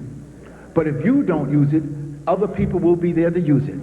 Other people are coming into your communities, continuing the Holocaust of devastation and destruction and death. Other people are coming in, still taking your economic capability from your hands, still taking your educational capability from your hands, still taking your cultural capability from your hands, still exploiting your music, still miseducating in your schools, and still controlling your economic sustenance. And it doesn't make any difference who they are. We can call the names. Everybody knows, but it's the system of white supremacy that has designed this process of African powerlessness and impoverishment internationally. So as we go forth, brothers and sisters, we need a systems analysis, which I want to be able to get into. But as you know, I operate in a deep African tradition. They've made me a chief in Ghana among the Ashanti people.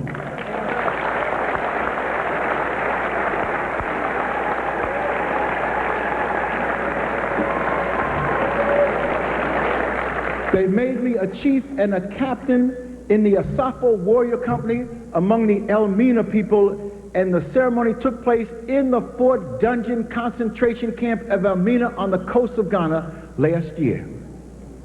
So you know I can't do anything without acknowledging that which went before me. I can't do anything without acknowledging the 100, 200 plus million African souls lost in our Holocaust of enslavement.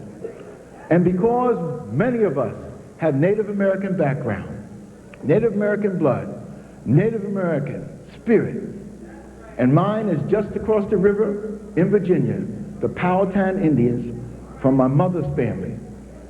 I stand here before you speaking not only for the hundreds of millions of Africans lost in that system of death and destruction called the African Holocaust, but the 50, the 60, the 100 million Native Americans lost in the Holocaust.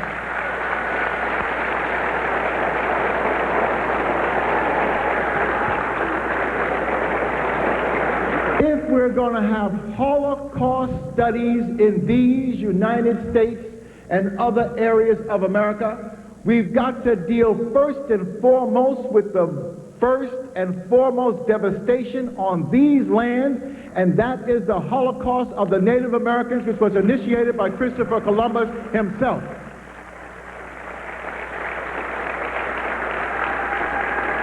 And if we're going to have Holocaust studies in these United States, then the most devastating Holocaust ever conceived in the mind of humanity has to be a part of that process, and that's the African Holocaust of enslavement imposed in these United States, the islands of the Caribbean, and in South America.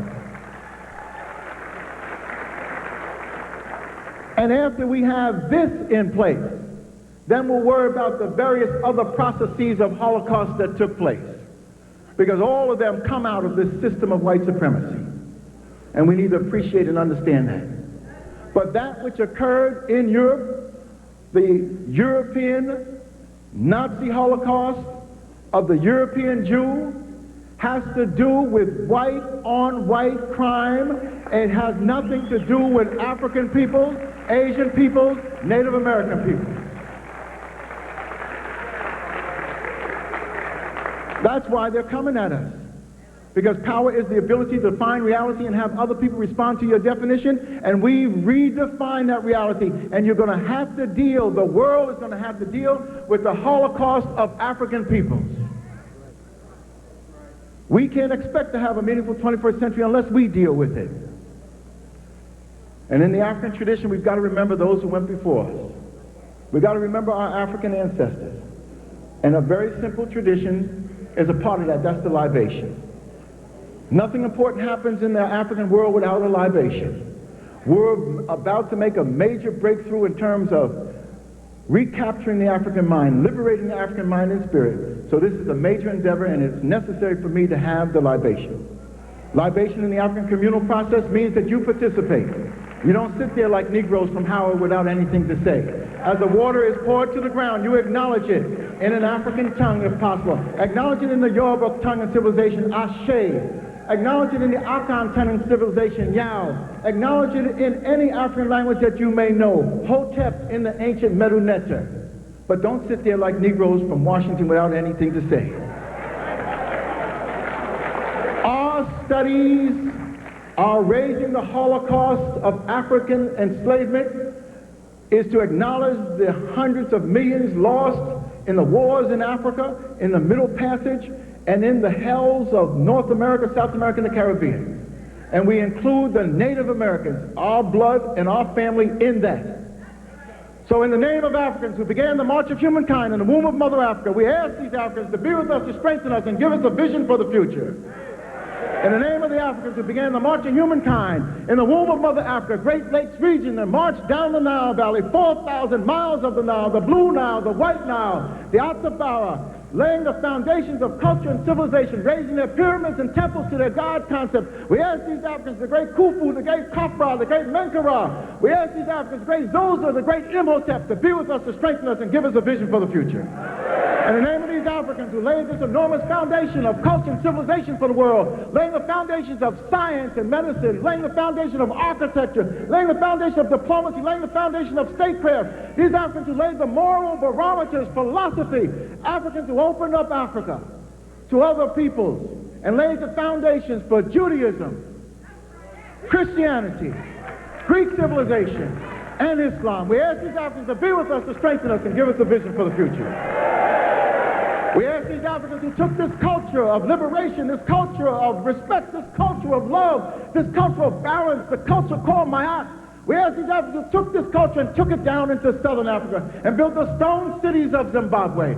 Took this culture along the east coast of Africa and built Swahili civilization. Took this culture up into the highlands of Ethiopia and laid the foundation for Coptic Christianity in Ethiopia, with King Lalibela building 12 stone churches in New Jerusalem from the ground down, wonders of the world. Africans who took this culture into West Africa, into the Savannah, and built the great city-states of Ghana, Mali, and Songhai, the great empires of the so-called Middle Age period. Africans who went into the city-states and the forests of the Akan and the Bakongo and the Yoruba and the Zulu and the Entebbe and laid a foundation of greatness for African people.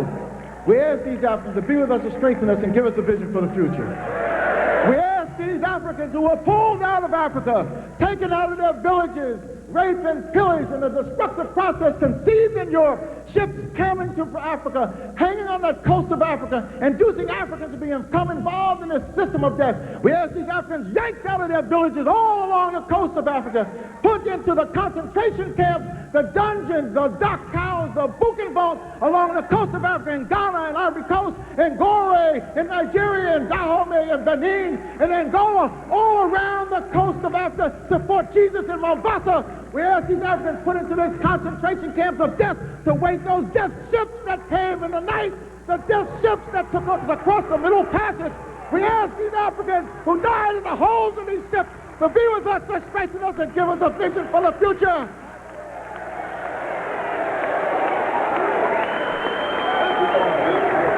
Africans who laid down this tradition of resistance, this tradition of struggle that is a part of us. Africans who took the tradition from the holes of the ship, went up into the highlands of Brazil, and created the great free republic of Palmares, the first free republic in these Americas. Africans who went into the backwoods of Suriname and Guyana and created the Bush Negro republics of the Suramaka and the Juka. Africans who went into the highlands of the islands and the Caribbean, creating the Maroon communities, the Native American communities. Africans who went back into the backwoods and swamps of Georgia and Florida, blended and bonded with the Seminole Indians, and created the great Seminole Wars of resistance. Africans following the priest Boukman. Boukman went into the highlands of Haiti, conceived and planned and plotted the greatest slave rebellion in the history of the world, the Haitian Revolution. Africans who laid down this enormous tradition. We need these Africans to be with us, to strengthen us, and ask the God Almighty Allah to strengthen us for a vision for the future.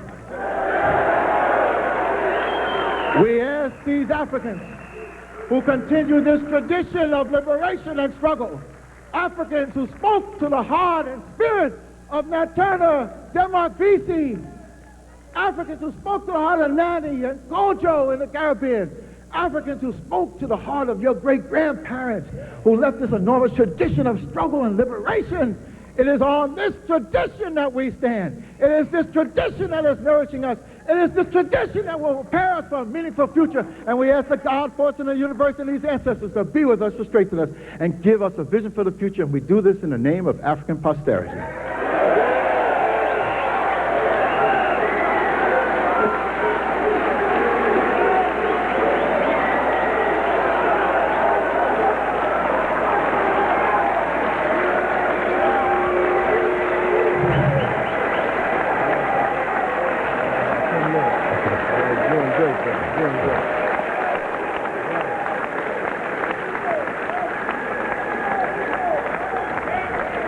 Brothers and sisters, it's not about a paralysis of analysis, it's about a systems analysis.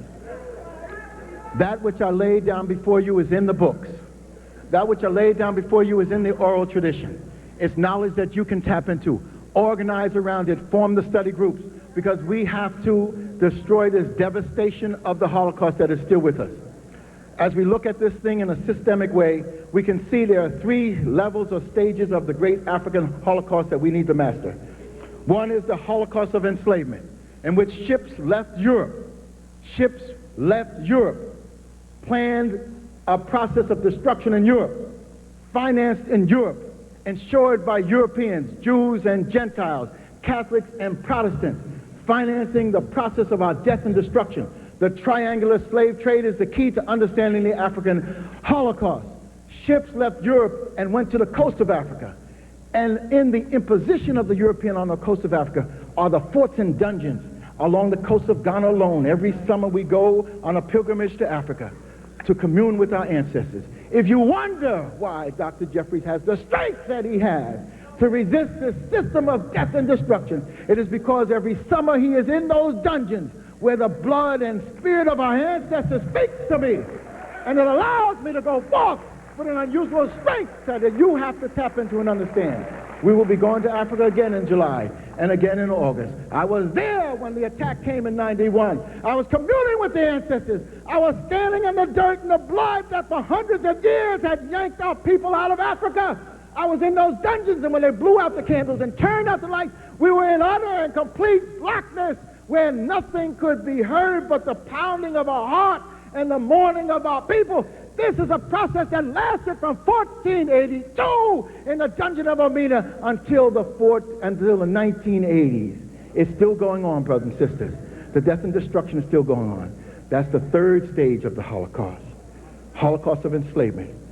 Ships leaving Europe, going to Africa, the Middle Passage to the Caribbean, Brazil, and other areas. Then going back to Europe. European-made profit, three-way profit on our death and destruction. And the legacy of that is still happening. You see it in South Africa with the KwaZulu insanity. You see it in Rwanda with the death and destruction. You saw it in Somalia. You saw it in Angola. The process of death and destruction that the Europeans put in place, wreaking death and havoc on our people. The enslavement Holocaust, and after enslavement there was the post-slavery colonialism and imperialism, which Dr. Tony Martin talked about. Africans were punished by the Europeans with a new level of exploitation with their new technology. They went to Berlin, called together by Bismarck, 1884-85, to plan the new level of the Holocaust. Even with the freedom processes, with our liberation processes haven't been successful, they planned to recolonize, imperialize Africa to get that mineral wealth. And the Germans and the Belgians and the Portuguese and the French and the Italians, the English were all involved. And we've got to be able to see it.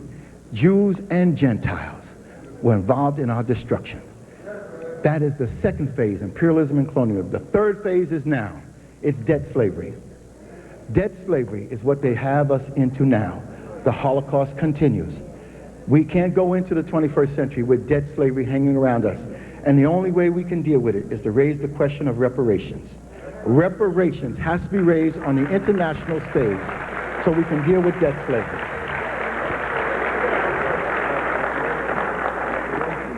But as we deal with the system of white supremacy and work to destroy it, we have to build a system of African self-development.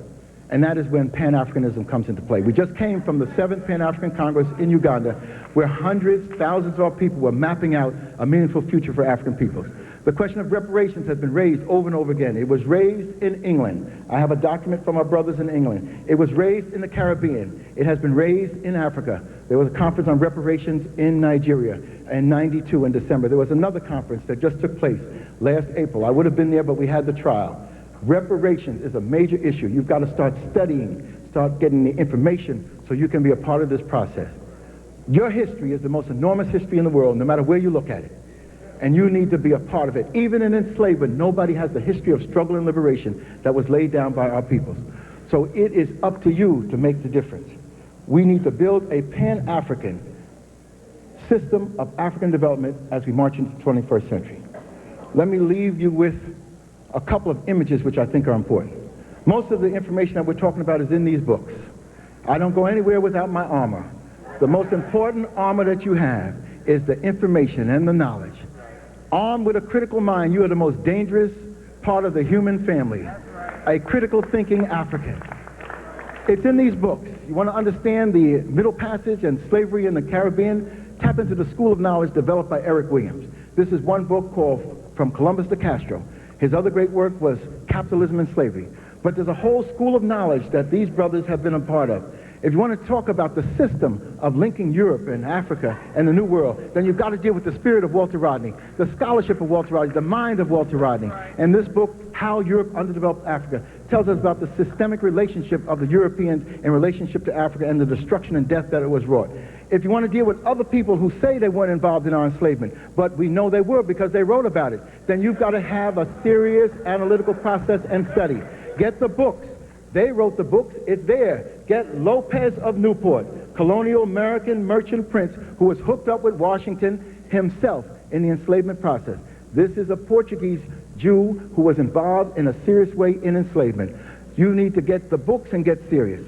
In terms of enslavement, you have to deal with Amsterdam. And this brother has produced several books dealing with Amsterdam, a whole school of thought.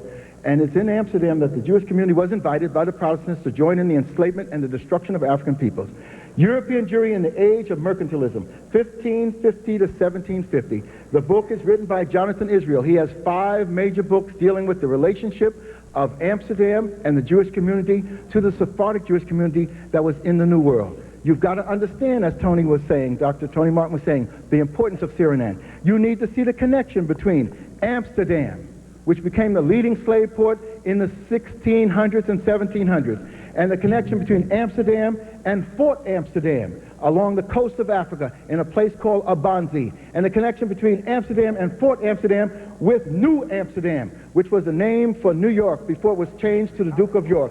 And you have to see and understand that relationship between Amsterdam, Fort Amsterdam, and New Amsterdam. And then you have to be sophisticated in understanding Europeans fighting whole wars for control of this system of domination and death. And you have to see the Anglo-Dutch wars. And you have to see the Dutch and the British fighting 4 major wars for control of this world system of domination. And you have to see New Amsterdam becoming New York in 1660s.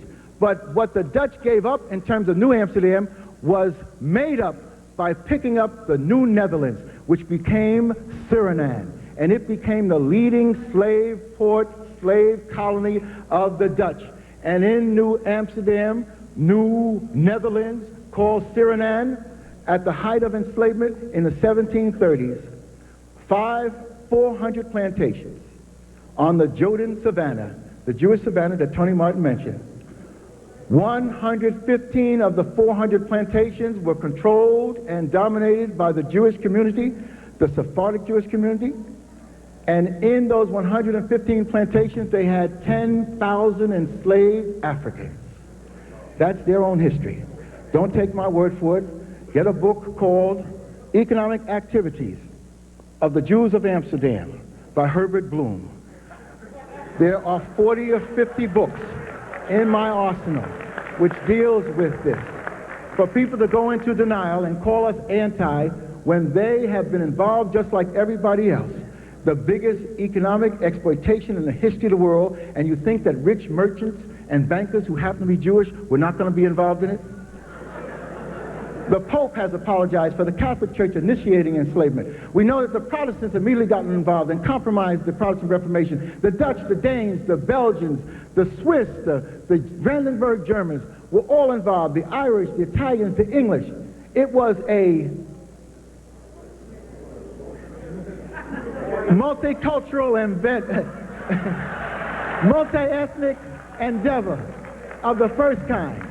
And then when they established this enslavement process, some of your founding fathers, I disown them now, some of your founding fathers set up for themselves, as they built this so-called new nation, a set-aside for the slavers, an affirmative action process for the slavers, welfare subsidy for the slavers, and built it into the Constitution. That's why you have to have these studies. You have to be able to make and understand what this is all about. And then if we want to deal with the Holocaust of the African mind, which goes on, the inability for us to think clearly about who and what we are, to understand what Africa has been to us, we have to put a lot of the blame, not only on the educational system, but right on Hollywood. And this is a book. This is a book written by an outstanding Jewish American, Neil Gebler, An Empire of Their Own, How the Jews Invented Hollywood. And then he goes on to name them: Harry Cohen, William Fox, Carl Laemmle, Louis B. Mayer, Jack and Harry Warner, Adolf Zucker. We can add a host of others, the Cohen brothers, the Shanks. We can add the Goldwins, involved in what? The Holocaust of destruction of the African mind. We have to be able to reconstitute this knowledge and make it work for us. The Hollywood devastation of Africans made Africa so negative that our people can't relate to it. Made the image of the black man so negative that it perpetuates itself even today. It's cultural. Even black folks are caught up in this process. So we've got to change that. You've got to get serious. You've got to get into the books, and I want to leave you with these last images about it.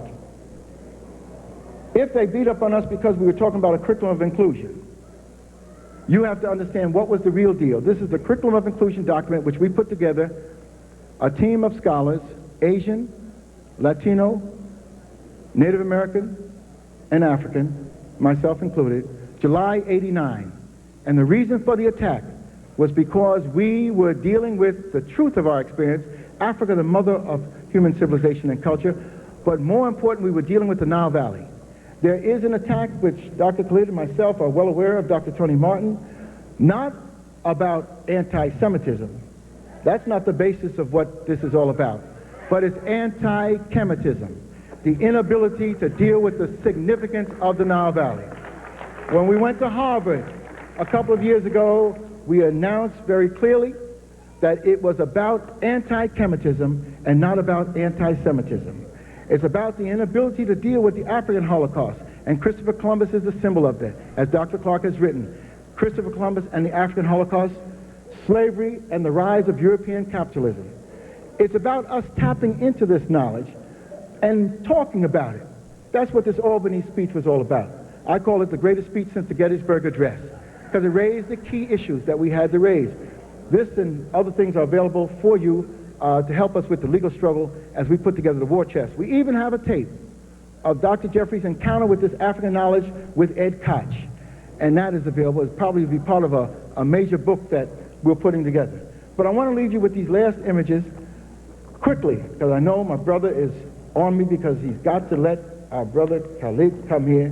But we have to let you know, in Washington, D.C., when you feel and see this monument called George, you need to understand that this represents the African symbol of the male and female principle in harmony and balance, symbol of the African resurrection principle. When you see something like pyramids, you have to understand that these are pyramids built by your ancestors to their God concept. And on your dollar bill is your pyramid. But it's not just a physical pyramid, but you see a concept or an idea of the God knowledge. You see an eye on the top of the pyramid on your dollar bill. The eye of God, the Son of God. This spiritual knowledge you have to tap into and organize your brotherhoods and your sisterhoods of African liberation to make it work for you. And as we put the knowledge together, we have to institutionalize an African educational process in the spirit of the Great Lodge of Luxor, the Petit University Temple that your ancestors left as a tradition of brotherhood and sisterhood, trusteeship training for knowledge. This was a great university temple. This pillar temple, when you see a Lincoln Memorial, think Pillar Temple African. It was in this temple that the Greeks sat at the feet of the Africans to learn science and medicine. This temple inspired Solomon's temple. This temple inspired the Parthenon in Greece. It is not about anti-Semitism. It is about anti-Kemetism. And as you deal with the African world, you even have to change the map of the world. You've got to get into the Peters map as opposed to the Mercator map. You've got to put Africa at the center and take Europe and put it up into the northern reaches. You have to deal with that concept of the northern cradle, southern cradle that Dr. Diop brought forth. And as you deal with this knowledge, you've got to have a timeline. As Asa Hilliard left us with the Kemetic timeline. And you can dismiss the Greeks. Don't worry about Dr. Snowden, who's here talking about this and that. Just put a timeline to the issue. Africans laid the foundation for culture and civilization in the Nile Valley 5,000 years ago. Old Kingdom, 1,000 years of African glory. After a period of disruption, the Middle Kingdom of African glory. 500 years, Africans coming up from the south establishing a Pan-African glory again. And then after the Hittite Asian invasion, you had a new kingdom established as Africans came up from the south again and established the third great golden age. And then 700 AD, you had the Nubian Renaissance. Again, Africans with their armies and armed with this culture come up from the south and establish one great last fork in the sun for African peoples called the Ethiopian Nubian Renaissance of Pianki, Tahaka, and Shabaka. It is at this time that the Bible is being written by the ancient Hebrews. It is at this time that the Greeks get writing. Homer's poems have been previously written have been dispensed in oral tradition. It is at this time that the Greeks are being invited into Africa or accepted into Africa to sit at the feet of the Africans. There is no Greek culture, there's no European culture of significance before this period of time. The Europeans come in as invading forces with the Persians, the Greeks, 525 BC, and it's from that point that we date the Greek Golden Age. Isn't it ironic that there was nothing significant in Greece before the 500s, before 500 AD? How come they had a Golden Age? Could it be that European invaders coming into Africa, tapping into that knowledge, helped to develop the Greek Golden Age? We think that that's the scientific truth, but you've got to tap into yours. You've got to change your mind and your culture. Africans laid the foundations for the great pyramids and culture. This is the image of the great pharaoh Zoser, whose partner Imhotep was worshipped by the Greeks as the god of medicine, a living African. This is Michael Jackson before he went into complete demolition and destruction of his Africanness. The great pharaoh Zoser, another image because the Europeans are saying that Egypt was white. This is the image of the pharaoh Khafra, whose family dynasties built the level of great pyramid building in the Giza Plateau. Khufu, Khafra, and Menkaure and their queens. And this is the Sphinx. And this is not just a symbolic image. This is a deep principle of transformation. The ability of Africans to reach for protectability in the God concept. The Sphinx is a temple. There are three elements of transformation: the animal body, the human head, and inside the human head is the ability and consciousness to understand God. You have to see your traditions not in concrete forms. You have to see the material, philosophical, and the spiritual elements around that. That's the old kingdom, 1,000 years of African glory. Then up from the south come Africans led with the armies and the culture of Mentuhotep. This black man and his people opened the way for the Middle Kingdom, an enormous part of African development. It is in that period that they began to write the books on science and mathematics, the Epirus Medical Papyrus, the Rin Mathematical Papyrus, the Papyrus of Hunefa, the Berlin Papyrus, the Milan Papyrus, all these papyrus, the Moscow Papyrus, named after places where the Europeans stolen African goods, have deposited them in their museums. Has nothing to do with Europeanness. African science, African philosophy, the Holocaust of the African mind can be reversed by dealing with this knowledge. And up from the south, following Mentuhotep were pharaohs like this, Amenemhotep III. This brother looked so strong, if I saw him coming across Howard campus, I might have to run down to D.C. University. Strong brother, Mentuhotep III. If you can't deal with the brother side view, then deal with him front view, then deal with him side view. This is the brother with his locks, his royal locks, Amenemhotep III. But don't just leave it to that brother. Let's deal with Wenseret, another great pharaoh, looking like my brother, Marlon. Serious brother who was another part of those builders of that Middle Kingdom. But after the invasion, Africans didn't fall down, didn't die, didn't fade away. When the invaders came in, they organized. They didn't agonize. That was the theme of the Pan-African Congress. They pulled themselves together and went up into the Nile and swept away the oppressors. And it was led by the family of this great woman, Ahmes Nefertari. 1550 BC, this great woman is on the throne of Egypt. Why are we talking about dealing with Cleopatra 50 BC? when we need to deal with these great women of African origin who continue this legacy of strength and development. The dynasty of the Ahmoses was followed by the dynasty of the Thutmoses, the Tahutimos. This is Thutmosis III. Before him on the throne in Egypt was his sister, Queen Hatshepsut, who represents again that principle of the male and the female in the African tradition. But this last family and this last image I want to leave you are very important.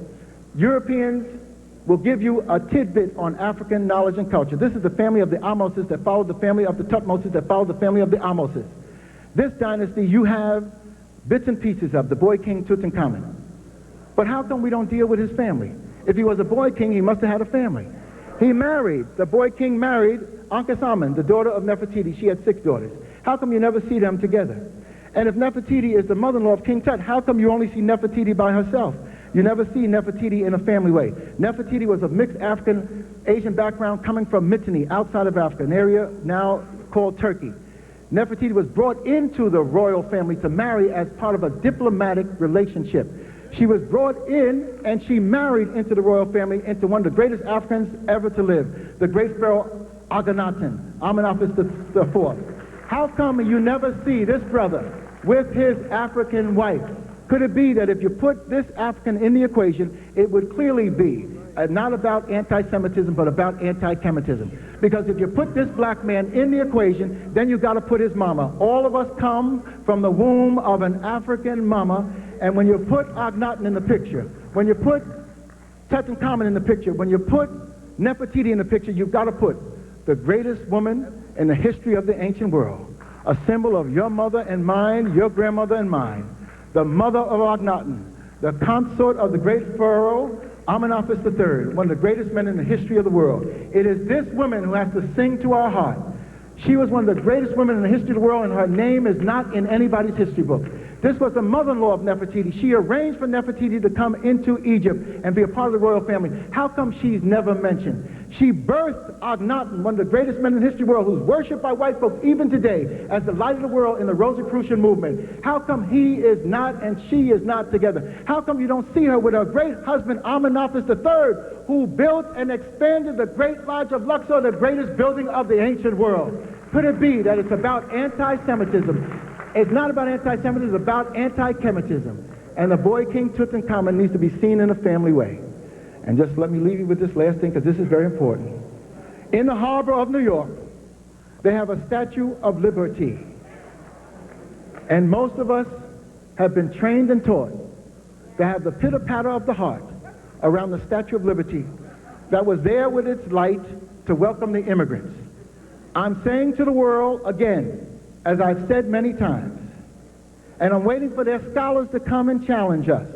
Not their legislators and politicians, because they're not scholars, not their newspaper people, because most of them just have a BA, they don't have MAs, they don't have PhDs, they haven't studied in Europe like the rest of us have.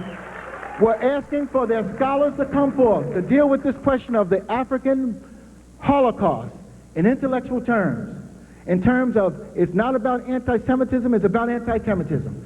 Bring them forth to deal with us about the Statue of Liberty, which is a symbol of your struggle for liberation against your Holocaust in America. The Statue of Liberty has not a damn thing to do with immigrants. I told Ed Koch this, and he never got back to me on it. But he shut up for a year and a half. He knows the truth to be the truth. I said, as I met him in his office, that your parents and forebears had nothing to do with the Statue of Liberty. The Statue of Liberty comes out of the struggle of my parents and forebears for liberation in America. The Statue of Liberty was conceived by a Frenchman, Edouard René Lafleur de la Boulaye, 1865. This Frenchman was a historian, he was a French politician, he was the head of the French Anti-Slave Society.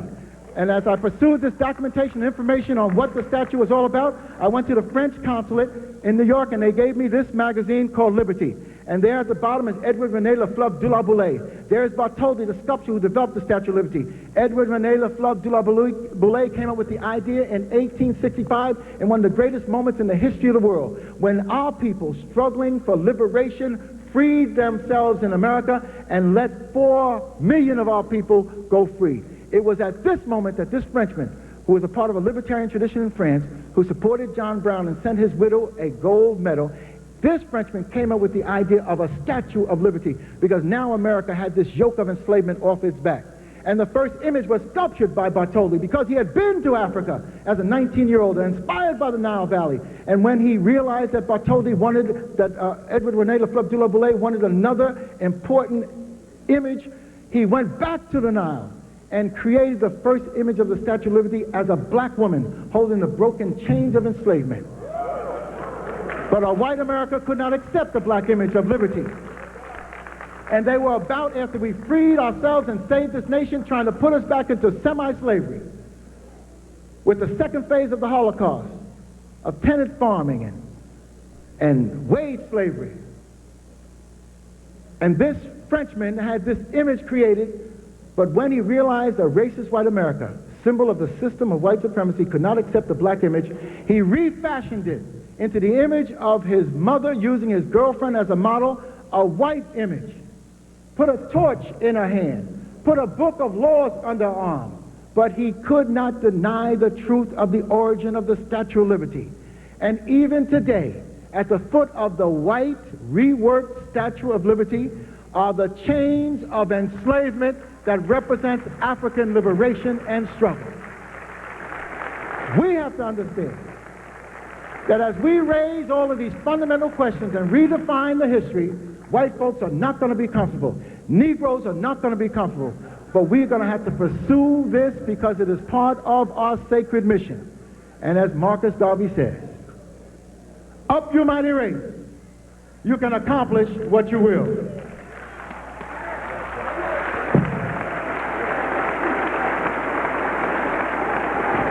Give it up again. One of our greats, Dr. Leonard Jeffrey.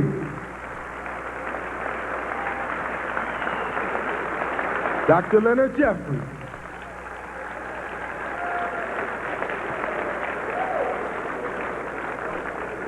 And with all of that said, guess who's coming up next?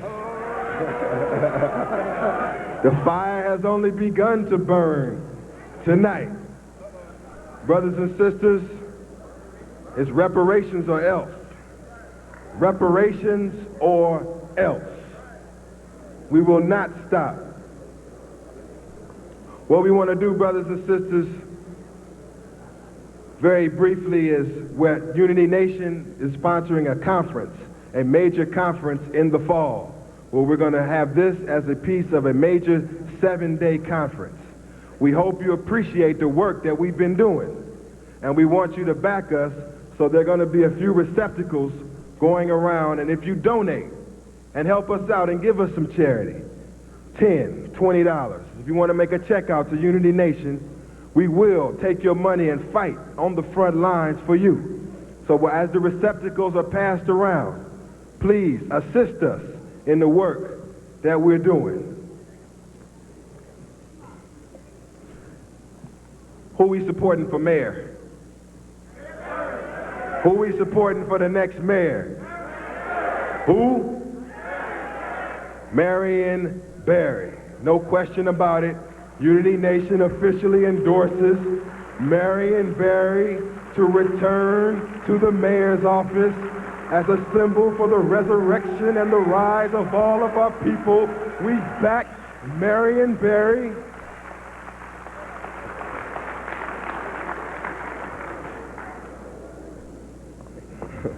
I know some of you don't like it. You like Sharon Pratt Kelly. You love her.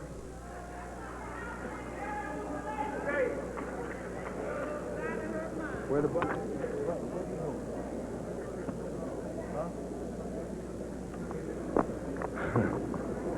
So once again, brothers and sisters, as the charity receptacles are passed around, please help us out tonight and support the efforts that we have coming in the fall. And really, we want to take the Black Holocaust all around the country.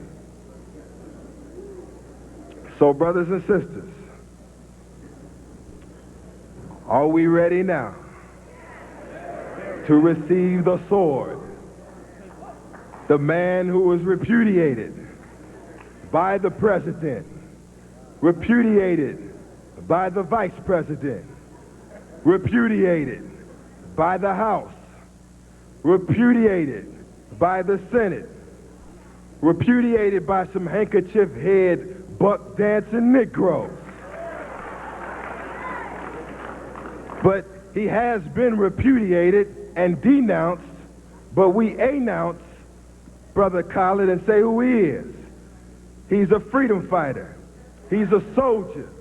He's a warrior. He's a scholar. We love Dr. Khalid Muhammad. We back Dr. Khalid Muhammad.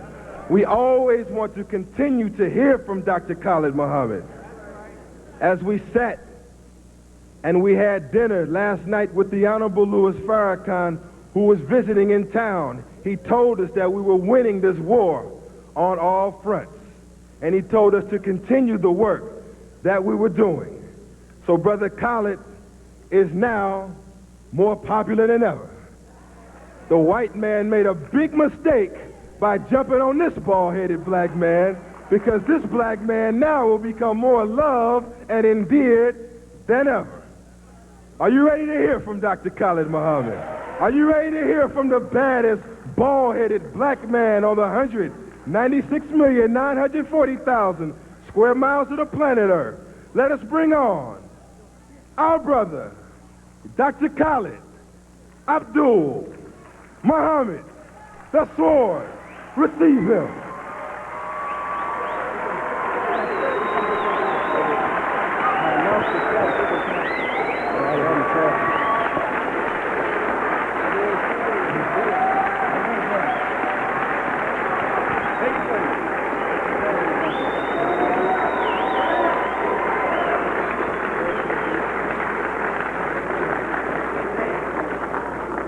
In the name of Allah, the Beneficent, the Merciful, all praise is due to Allah, the Lord of all the world.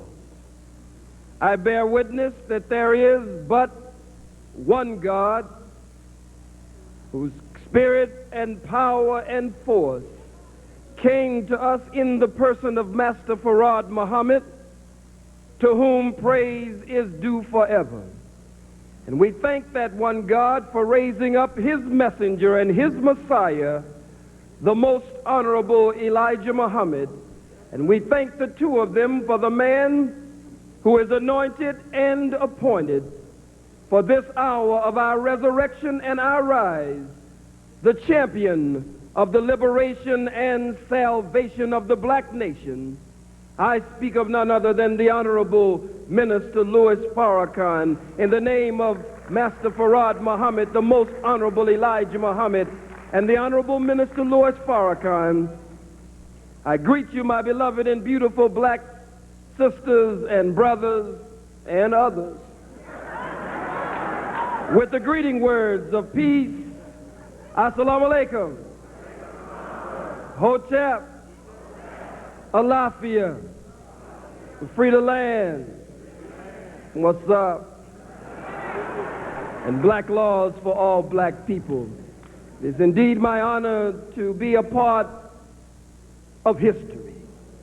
It is indeed my honor to be a part of us writing history here tonight at Howard University, and to be the guest of Unity Nation, headed up by that great student warrior. He's not selling drugs.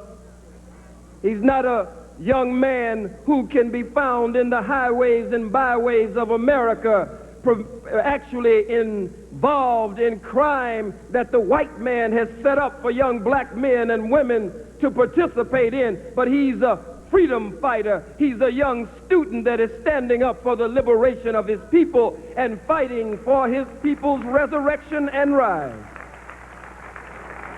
Unity Nation now catching on all across the nation. Student organizations represented here tonight from Texas, from California, from Georgia, from throughout the Midwest and throughout the Eastern Seaboard.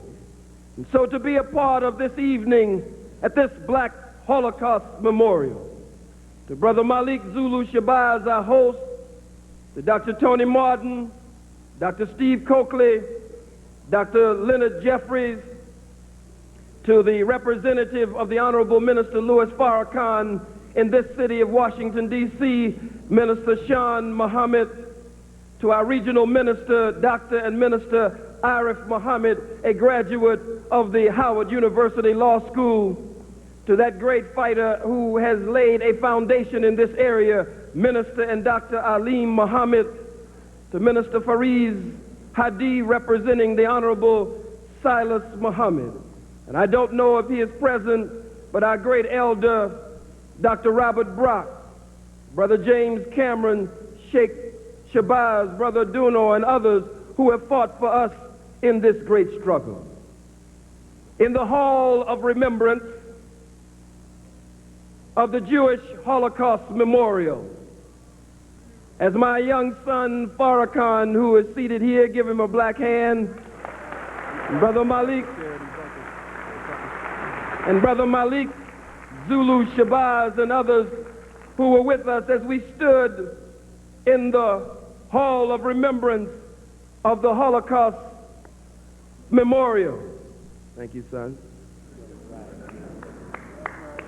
We read the inscription on the wall of the Hall of Remembrance of the Jewish Holocaust Memorial.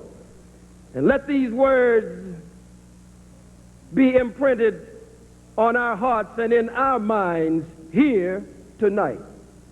Only guard yourself and guard your soul carefully, lest you forget the things your eyes saw, and lest these things depart your heart all the days of your life. And you shall make them known to your children and to your children's children. I say the same for what you have heard and seen and will see here tonight. These esteemed scholars who have come before me, they have busted the statistics and dropped the realistics, and now I'm going to kick the ballistics.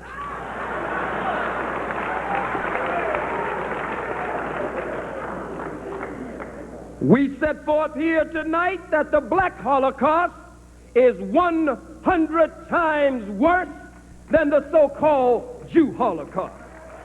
Why do we even need to make a comparison?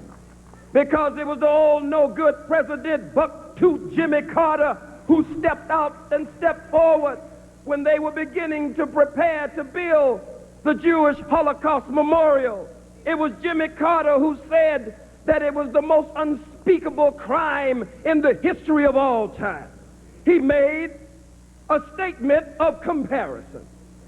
When we deal with General David Eisenhower, General David Eisenhower made similar statements that we read and we saw on the walls of the Jewish Holocaust Memorial yesterday, making the world to believe that this was the most overpowering crime and atrocity against humankind in the history of all time.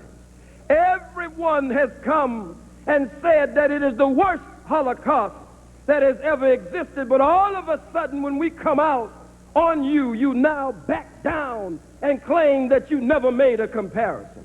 Well, tonight I'm going to make a comparison. We're going to lay the case out and see which Holocaust is the most dreadful, which Holocaust is the most vicious and bestial Holocaust, most bloody Holocaust ever recorded in the annals of time. But you want to deny us because you owe us reparations and you don't want to pay up today.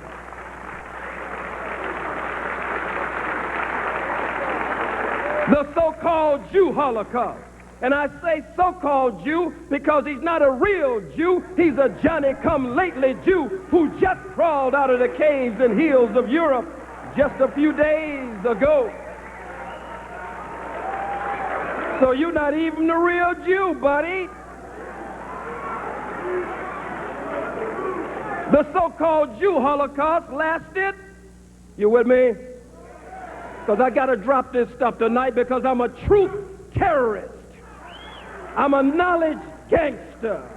I'm a black history hitman. I'm a lie killer, urban gorilla. I gotta be a roughneck. Gotta be a roughneck. It's the only way I know to go.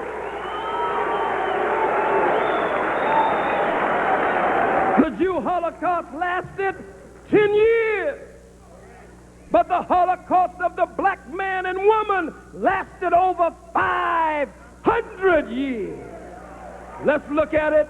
110 years, 500 years. Maybe I'm a little confused. Maybe I'm too much of a racist. Maybe I'm too much of a bigot and an anti-Semite when I'm really none of that. But maybe just by chance, 10 years is greater than 500 years.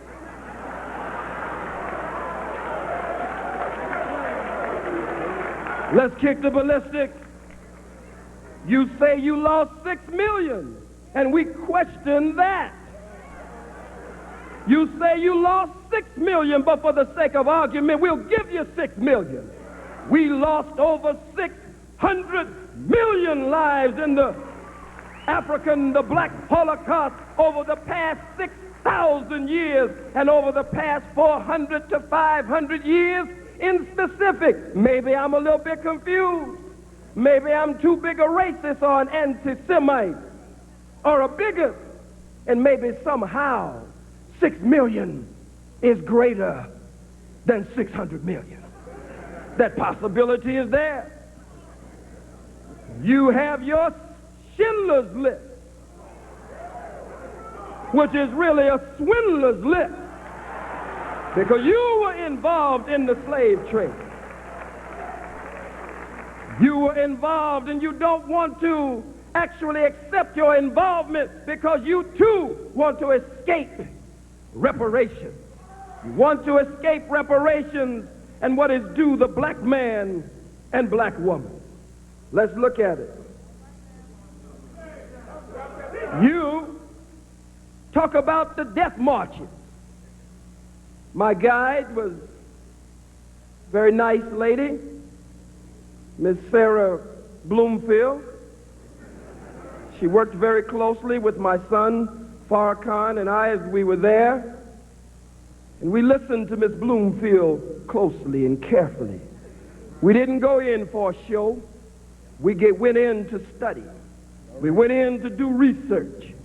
It wasn't a media event. We didn't even allow the media to go in with us so they would be following us around, looking at us at everything we were trying to feel and study.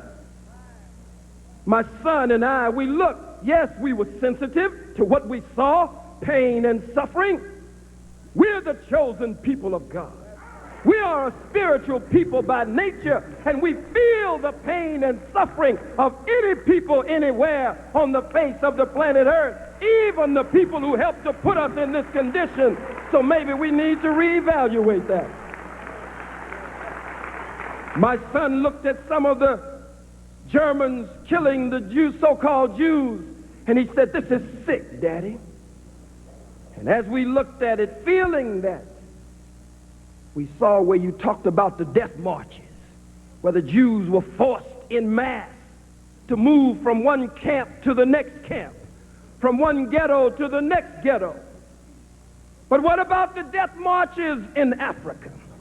What about the sons and daughters of Africa put on desperate death marches for economic gain and financial purposes as we were marched hundreds of miles, some of us dying in the heat of the sun, trying to move us from the East Coast to the West Coast, trying to move us from Southern Africa back to a coastal area, or from the northern region to a coastal area? What about the massive death marches that took our lives on the African continent? They said that by the summer of 1942, there were over 400 ghettos. We question that.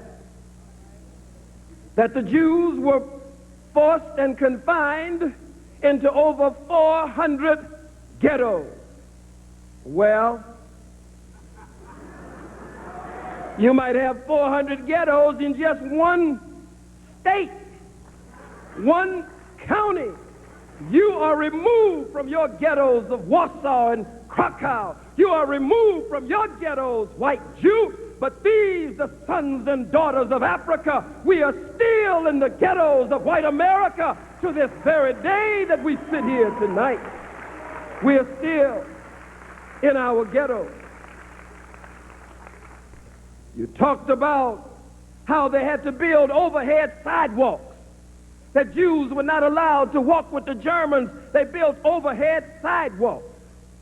Well, the black man and the black woman, we were not allowed to walk on the same sidewalk with the cracker.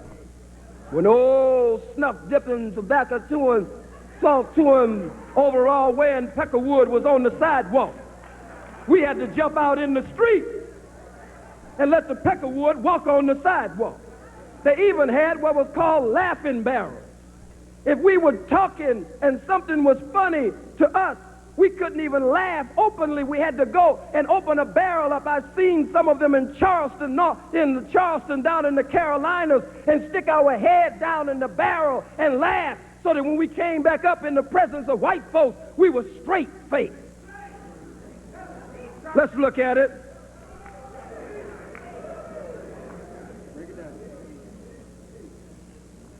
You built your Holocaust memorial. Cost over $200 million. That's what Brother Dr. Brock is talking about.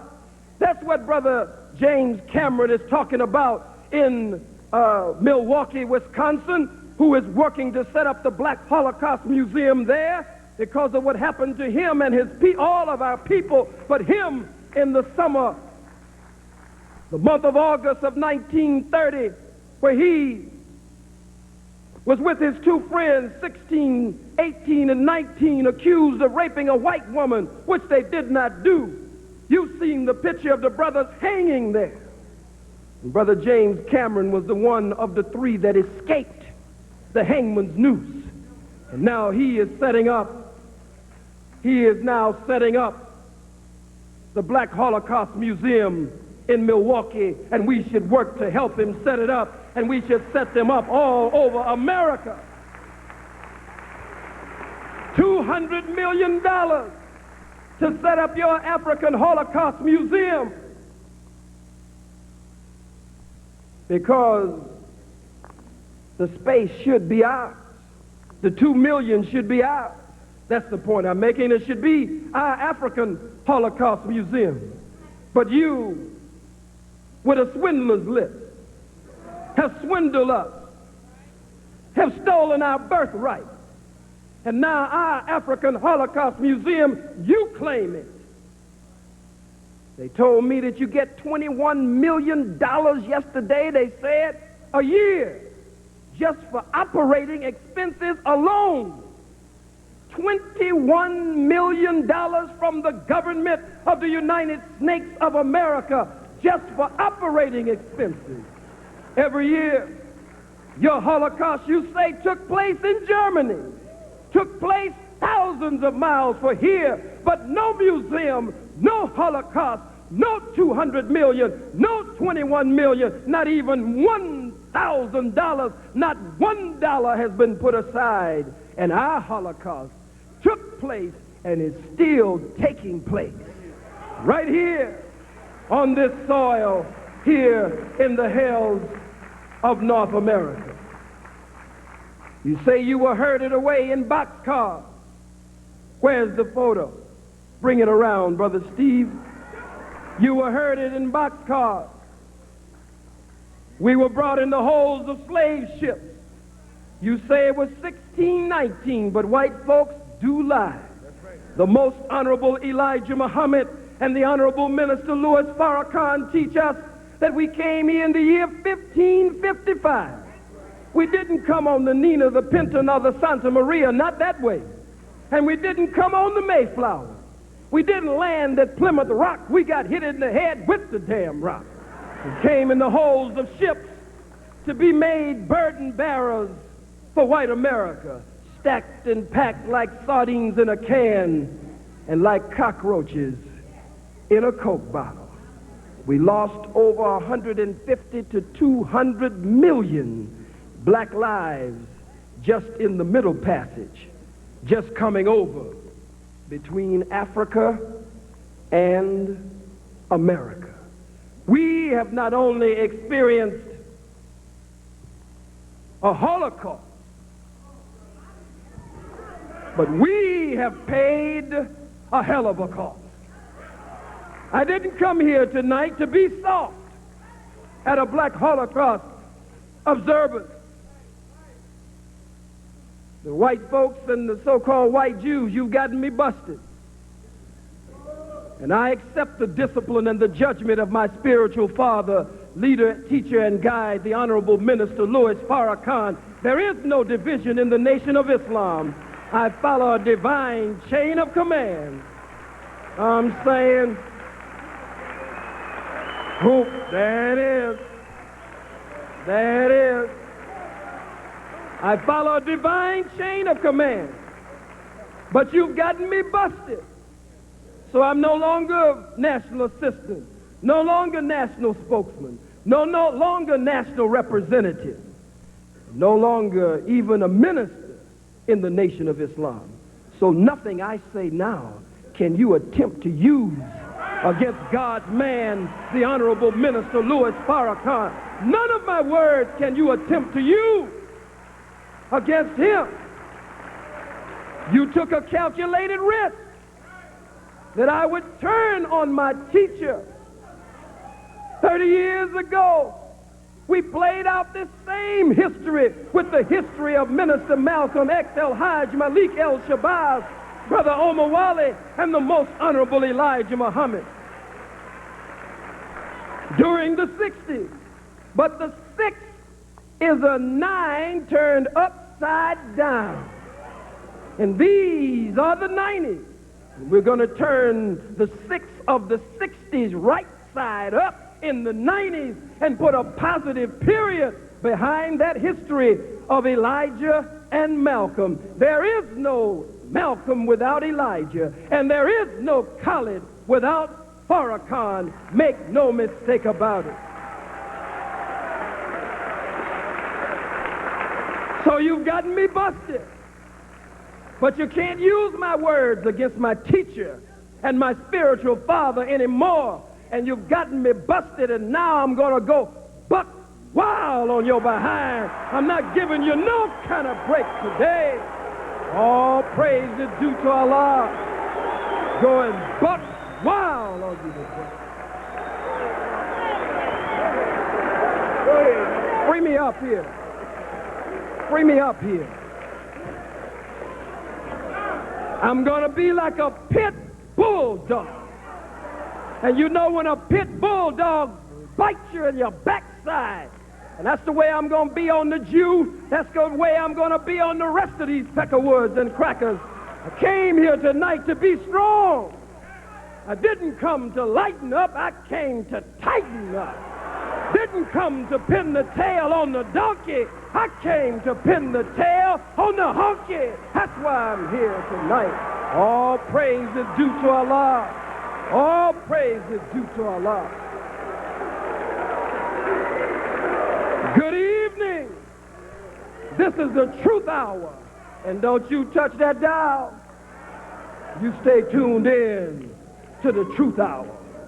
I'm going to lock my jaws in the backside of these no-good imposter perpetrating the fraud Jews behind, and the rest of these crackers behind. And you know when a bulldog bites, his jaws lock. And only Farrakhan has the key to unlock these jaws. Only Farrakhan has the key to unlock these jaws. Before it's over, you will go to the Honorable Minister Louis Farrakhan and beg him to put me back on post. Gee whiz, golly gee, Farrakhan, can you get him back on post? Get him off of us, Farrakhan, please. Because I don't give a damn about you. I don't care about these damn cameras. I don't care about your newspapers. I don't care what you say about me. I was born to give you hell from the cradle to the grave. That's what I'm born for. All praise is due to Allah.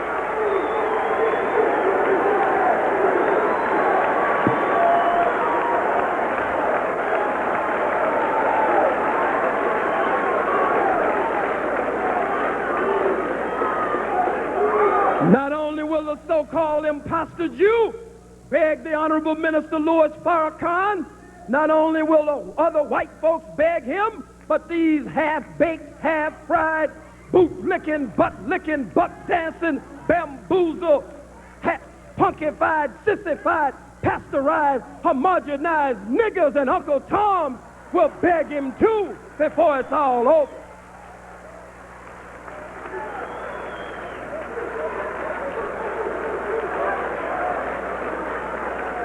Oh, boot-licking Major Owens. Oh, boot-licking Charlie Rangel. Oh, boot-licking, buck-dancing, scratching, shuffling, messy Jesse Jackson. Who keep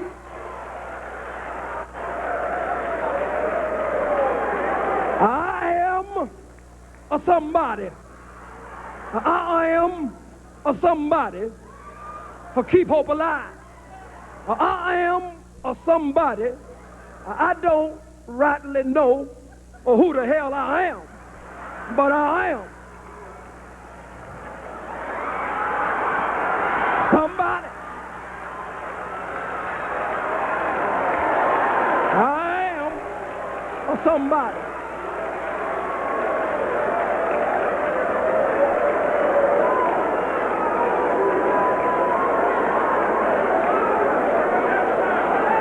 Jesse Louis Jackson, you can't serve two masters, Jesse Jackson.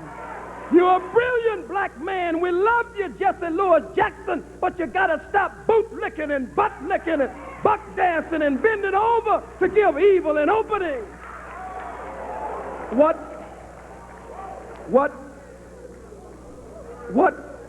after NAFTA? What after NAFTA? Except more white folks' laughter, green eggs and ham, green eggs and ham. I am Sam. Damn.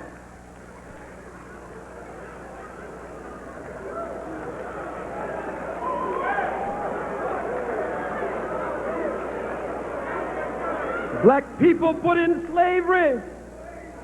They robbed us of our names, our language, our religion, our culture, our God, our folkways, our mores. Robbed us of the very power of our own being. No Jew on the face of the planet Earth can say that you were robbed of your name, your language, your religion, your culture, your God, your folkways, your mores, your norms. If you do, you're a damn liar. And as Jesus said, the truth is not in you. You make me sick. Always got some old crinkly wrinkle cracker that you bring up talking about this is one of the Holocaust victims. Dr. Jeffries is a Holocaust victim. My son Farrakhan is a Holocaust victim. Dr. Tony Martin is a Holocaust victim. Our brother, what's your name, brother? Brother who? Brother Jackson Bay is a Holocaust victim. Minister Sean is a Holocaust victim. God damn it, I'm looking at a whole audience full of Holocaust victims. All of you, you and you and you and you and you, all of you are Holocaust victims. Every last one of you is a Holocaust victim. No good, dirty, low-down bastard.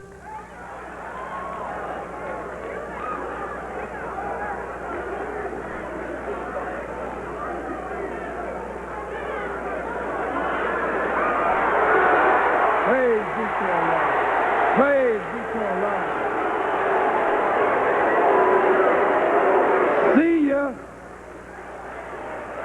See ya, and I wouldn't want to be ya. That's the way we have to be. You have to give these bastards hell, every last one of them. And there will come a time when we won't even allow you to come in the goddamn door. We'll run you out of here with your cameras and everything. We will run you down the streets of the cities of America.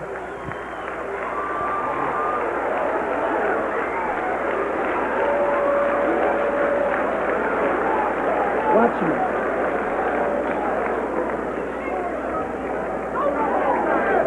We look at them him participating in the Black Holocaust in South Africa. Damn it, blood can be flying everywhere, and here's some cracker with a camera right in the middle of all of it. A body falling to his right, a body falling to his left, and this cracker's there with a camera. There'll come a time when we'll make you run off and leave these damn cameras. I don't care nothing about them. And your problem is you're too weak-hearted, you're too chicken-hearted. Some of us, not all, but some of us. I don't teach my baby about no Crispus Attucks. Crispus Attucks was the one who first to die in the American Revolution. The nigga should have died. I teach him about Nat Turner. I teach him about Denmark Vesey. I teach him about Gabriel Prosser. I teach him about Toussaint Louverture. I teach him about Henrik Christoph. I teach him about Gasoline the Ferocious. I teach him about Will the Executor. I teach him about Boukman. I teach him about Nzinga. I teach him about Kandase. I teach him about Queen Ya Asantewaa. I teach him about the warriors and the freedom fighters.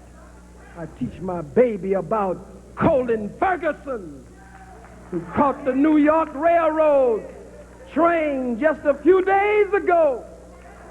And I'd say to every one of you, if you leave Colin Ferguson in that jail to be beat up by these crackers, and now it has come out by some of the black officers that this happens all the time, where they set black inmates up in these jails and penitentiaries, and in particular there in Nassau County, and pulled all the black officers out and the black inmates so they could jump on Brother Colin Ferguson because they were mad with him for catching the Long Island train and killing all them white folks. I love Colin Ferguson.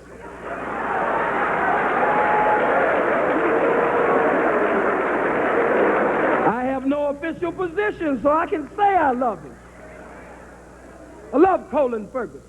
And I say to every one of you with your red, black, and green, your kente cloth, your gele, your grand booba, if you will denounce and repudiate and condemn Colin Ferguson, you should never utter the name of Nat Turner again from your mouth, because Colin Ferguson is a modern-day Nat Turner. He didn't get on that train of his own. God put him on that train. God spoke to Nat Turner. God spoke to Denmark Vesey. God spoke to Colin Ferguson and say, I want you to catch the Long Island train today.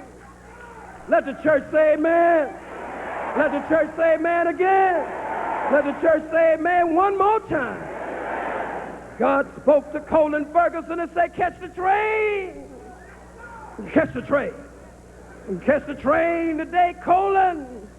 The train going to Long Island. God sends tornadoes.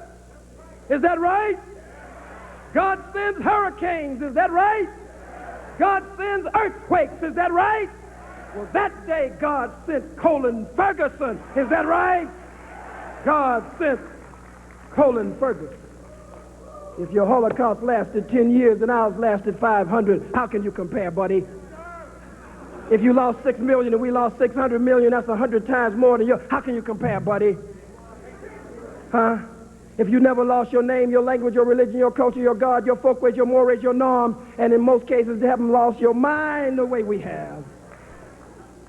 How can you even compare? You are so arrogant. We wouldn't even have to have this kind of discussion if you would just act like a human being. But you can't act like a human being. You can't even act like a human being. We looked at white Germans killing white so-called Jews and other poor white Europeans. Poor meaning poor. We said, man, if the white man will kill another white man like that, if the white man will kill a white baby like that, if the white man will kill a white woman like that, hell, we don't stand a chance. If he will do his own like that, We don't even stand a chance. While we were there, I tried to separate Hitler from the rest of white folks. Yes, I did. For a moment. For a moment, I tried to say that Hitler was just some freak of nature, that he could be set apart from other white people. But then I said, look at this. Where's the other one? Bring it out, Brother Steve. 4 black men. They would sell tickets to burn us alive. They had raffle tickets to determine who would get the ear, who would get the big toe from the right foot, who would get the little toe from the left foot. And this freakish, no-good, peckerwood, cracker white man, they all fought over the male organ as to who would take that home. Don't lie and say you didn't. It's the same with your no-good, freakish rabbi. I read it in the Jerusalem Post. I call out any of your scholars. I saw the little cracker that was in here a little while ago. What was Richard Cohen? Ran out of here like a screaming, flaming faggot.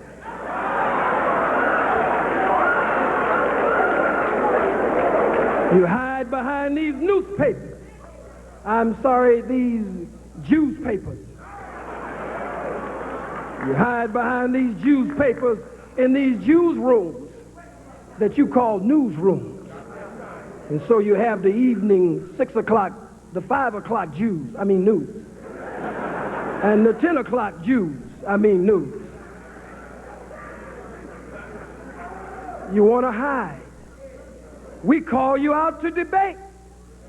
Give us your best mind. Give us the best so-called Jew you got. Give us a whole team of them. Give us a whole forum with nothing but your best mind. But you run from us.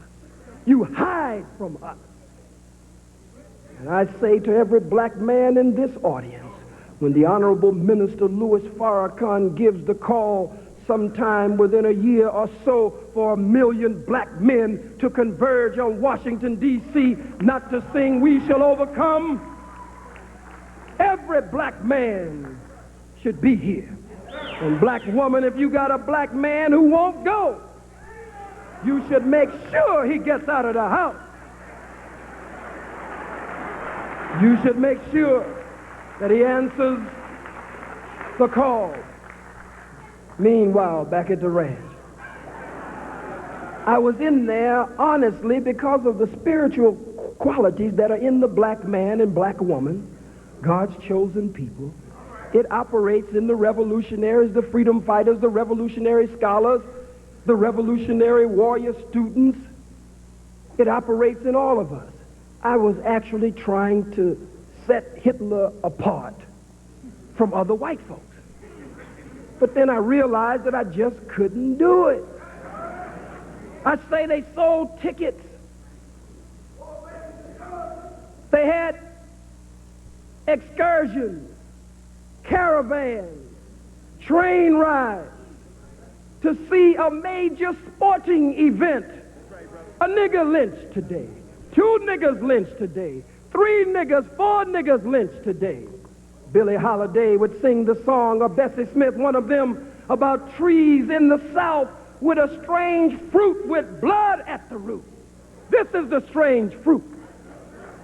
The black man, black woman, Billie Holiday. Take pregnant black women, bring them out in front of other black women, strip them naked. There in the Holocaust, you can stay right there, brother. Right in the Holocaust Memorial, they had piles of shoes, as though I was supposed to be impressed. And they said, well, over in Germany, we have just rooms full of shoes. They took all of the personals of these people from them. Wasn't that cruel? I said, God damn it, we didn't even have shoes.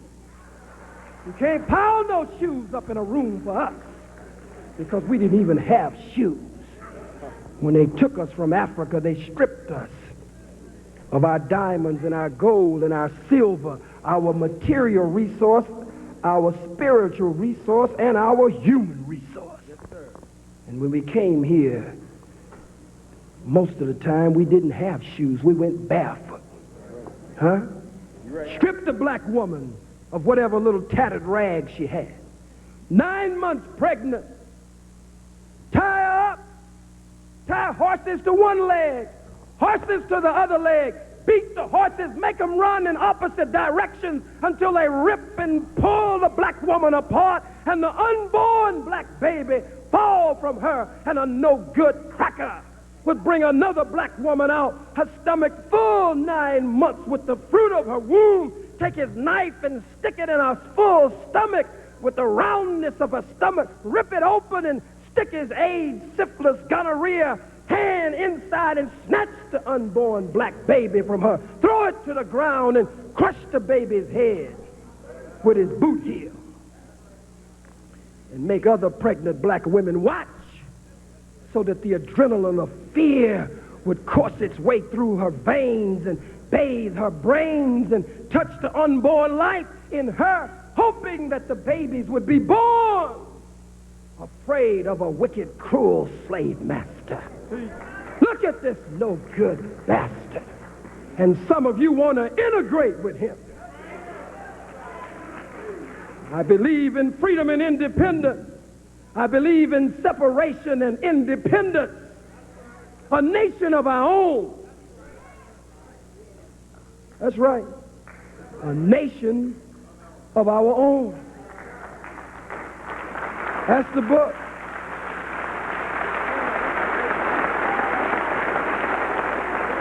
Some of you don't want to go nowhere. You want to stay right here with the white man. Freedom and independence.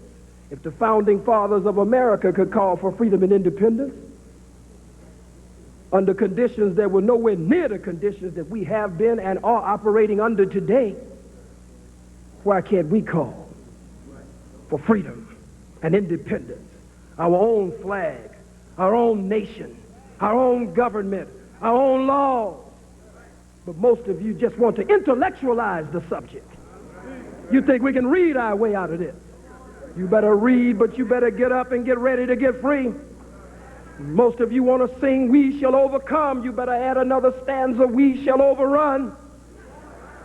Lift every voice and sing, but you better lift every fist and swing too at the same time if we're going to gain freedom and independence.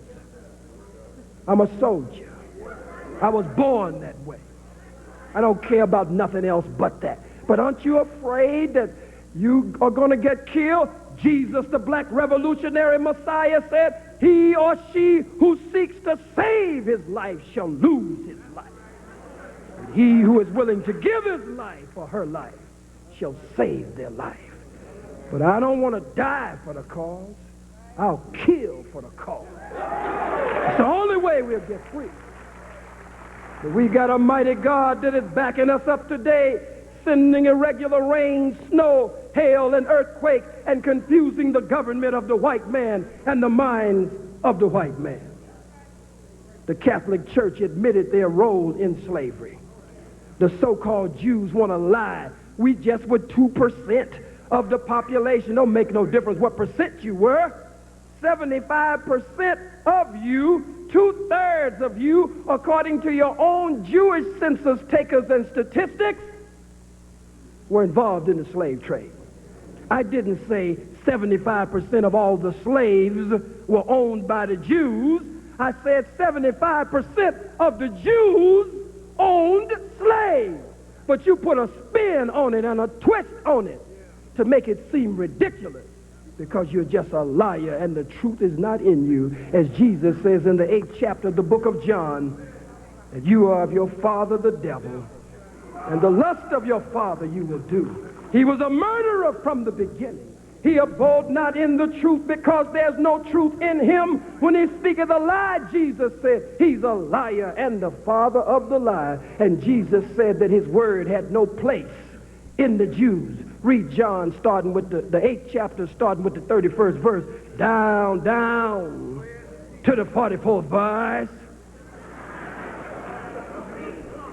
And when I say Jesus up here, I'm not talking about no blonde-haired, blue-eyed, pale-skinned, buttermilk complexion, white Jesus. I'm talking about a black Jesus that the Bible says would have nappy hair and his body would be like burnt bronze or brass as though it had been burnt in an oven. Give the white man his white Jesus back, put it in the garbage can, set it out on the corner, and let the garbage man pick it up and take it to the garbage dump. It's a form of spiritual genocide, a form of mental genocide and Holocaust. 40 to 50 million Holocaust survivors still in the death camps of America, still in the ghettos of America, still robbed of our names with Harry McGillicuddy, Jim Dandy O'Houlihan, Abraham Lincoln Culpeper, Hattie Mae hamburger with lettuce and tomatoes on the side. Robbed completely of a knowledge of ourselves.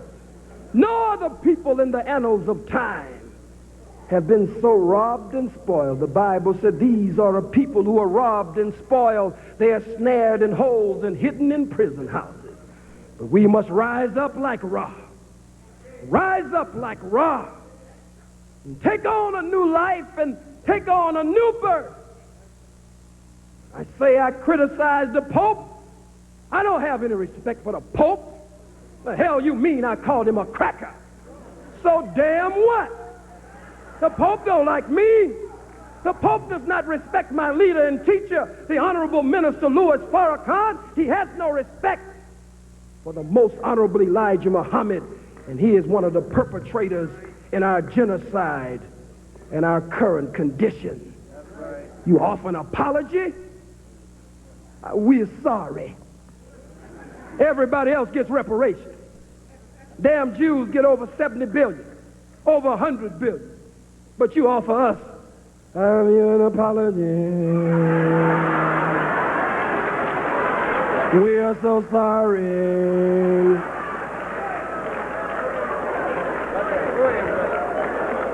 No. Use your influence to get reparations for us. Use your influence to ease the debt that is strangling and choking the life out of African nations from the World Bank and the IMF and the other MFs.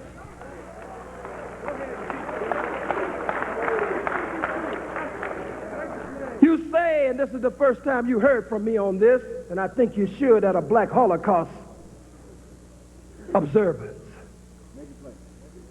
Well, you called for the death of the men, the women, the children, and the babies. Hell, you had heard that here at Howard University long before King College. Killing our men, our women, our children, and our babies in South Africa. Have killed them over a long period of time. And so I call for my people to stand up and fight back. And you have a problem with that? And because I said that we don't owe the white man nothing in South Africa. We give him 24 hours to get out of town by Sunday. I don't respect the process. I don't respect the elections process. You don't break in my damn house, bum rush my house, black boot stomp my door down, and then one day I gain the power to take my house back, and now we gonna hold a vote. And I'm so silly, you take the west wing of the house, you can take this wing over here, and anytime a dispute comes up here, we will vote on it. One person in this house, one vote. That's a fool. No compromise in South Africa. We don't compromise with the white man in South Africa. You couldn't take America and then turn around and expect the white man to share it with you. Hell, he won't even share it with us. When he promised us 40 acres and a mule in 1866 and then turned around and Andrew Johnson vetoed it. No Jew in here has to live under the yoke of bondage and oppression that we still live under and have lived under for the past 500 years. The first president of these United States, these United Snakes, I didn't call it that. Benjamin Franklin used to write in the newspaper. The flag, one of the early flags was a snake for America. When the Union was split, the snake was split up. And they talked about uniting the Union and putting the snake back together. So and they said, don't tread on me. That was on your flag, white man. So I call you the United Snakes of America. Because that's exactly what it is. As I near my conclusion here, at the Jewish Holocaust Memorial, they talked about books that were a part of the education system under Hitler, and talked about a little book called The Poison Mushroom. Well, hell, we got a book called Little Black Sambo. You telling me about a damn poison mushroom? Little Black Sambo. Dick and Jane were white. The milkman was white. The mailman was white. Huh? The fireman was white. The policeman was white. Mama was white.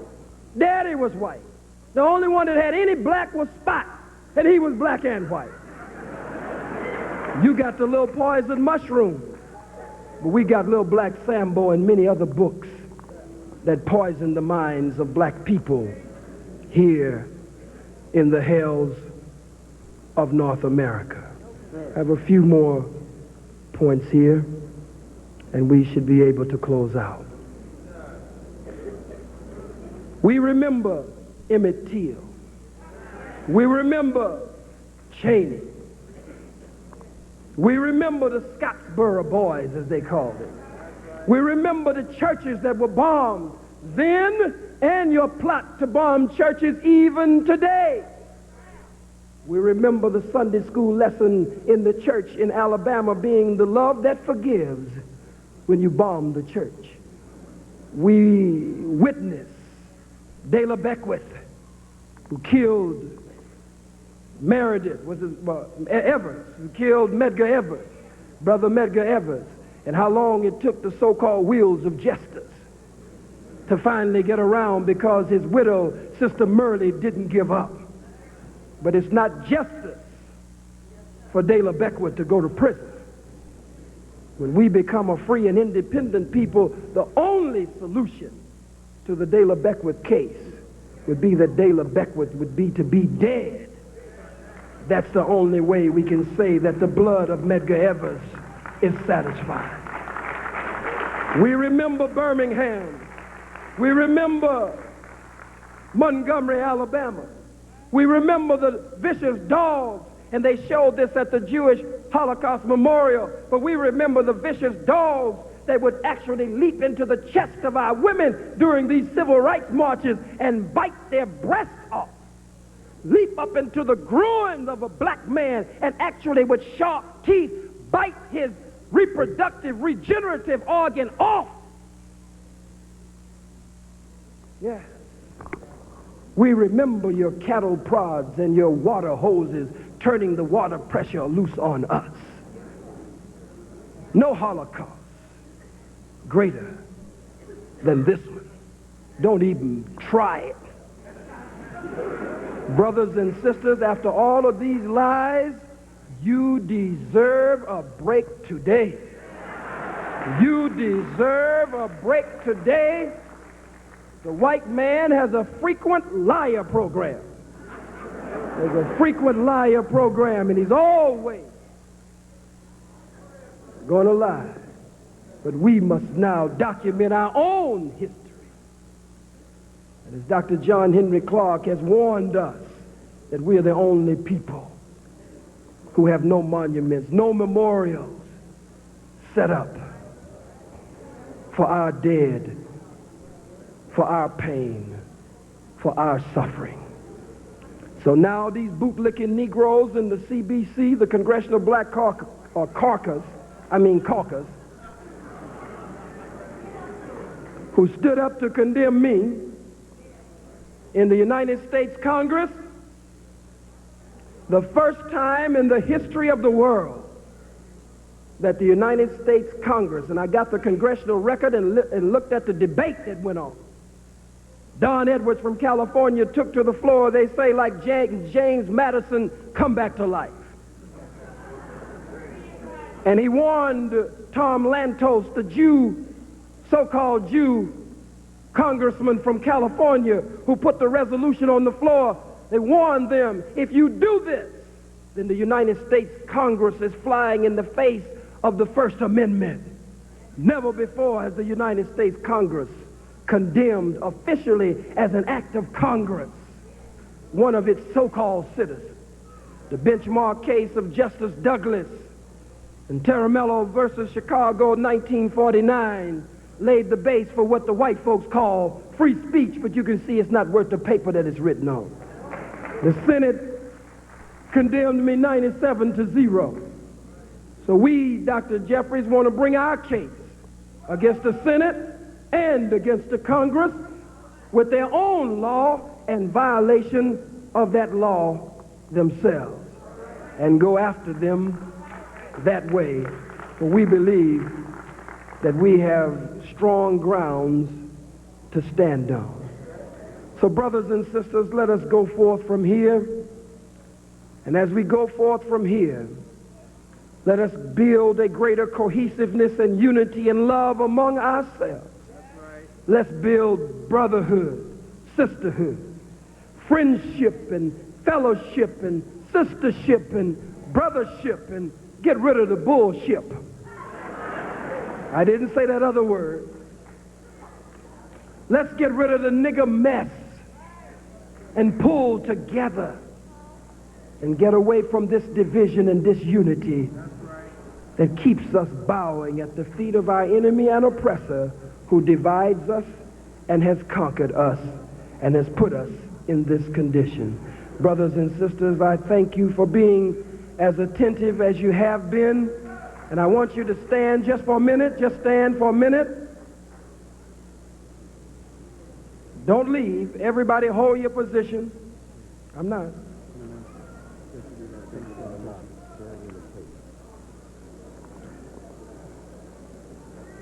The Honorable Minister Louis Farrakhan has asked that we extend his greetings and support to Dr. Jeffries, to Dr. Martin, to Dr. Steve Coakley, to Brother Malik Zulu Shabazz, and everyone in attendance here tonight. And I want to extend that to all of you here tonight as I just received this note from the Honorable Minister Louis Farrakhan. Let's give him a hand. Please hold your positions. Please hold your positions. We have one important thing that must be done, but I want to close this segment out. Put your black fists in the air. Everyone, put your fists in the air. We're going to close out my segment with 7 Harambe. Harambe, as Dr. Maulana Karenga has taught us, means let us all pull together. It's only a demonstration, but we go 6 times. Harambe. We go back up. Harambe. But on the 7th one, we hold it. Harambe. All right, black fist in the air. Every time we bring this big black fist down, we're bringing it down on disunity. Every time we bring it down, we're bringing it down on the boot-licking, butt-licking, buck-dancing, bamboozled Uncle Toms.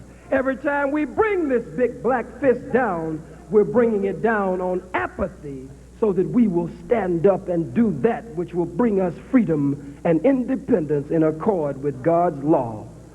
On the count of 3, Jali 2, Harambe!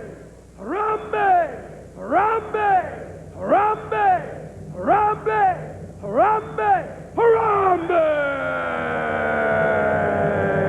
Thank you. Assalamu alaikum. Please be seated. Hold your positions. Please be seated. Please be seated. Don't bum rush the door. Chill. Please don't fill the aisle. Stop right where you are.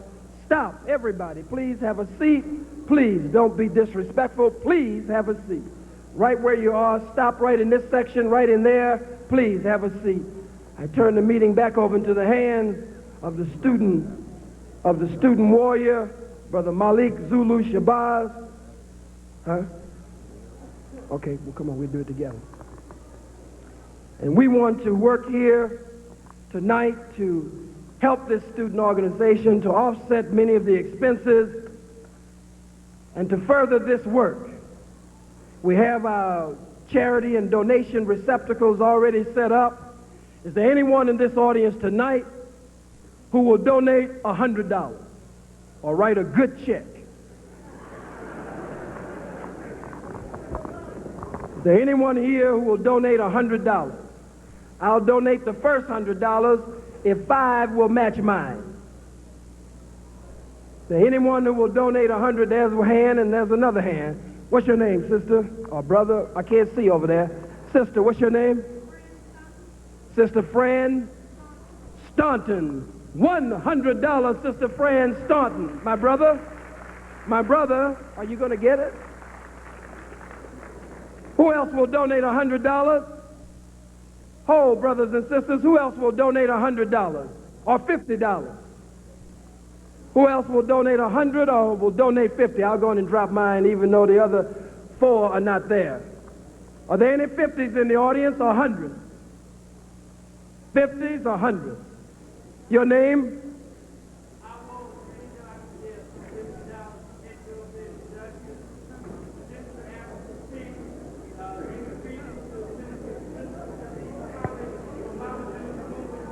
All right, $100. Give him a black hand, brothers and sisters. Any more hundreds? Give him a black hand. Any more hundreds?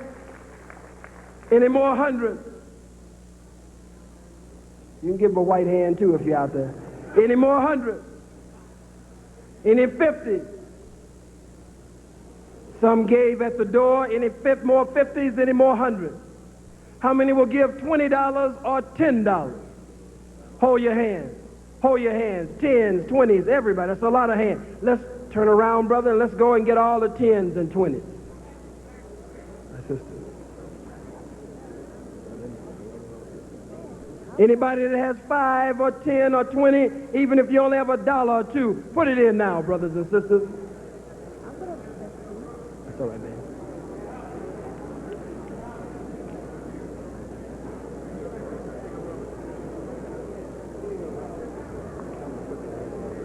Put your hands up, please. Let's pass the bucket one more time down each aisle. Just start on the end and just pass it. You got people all behind you, brother.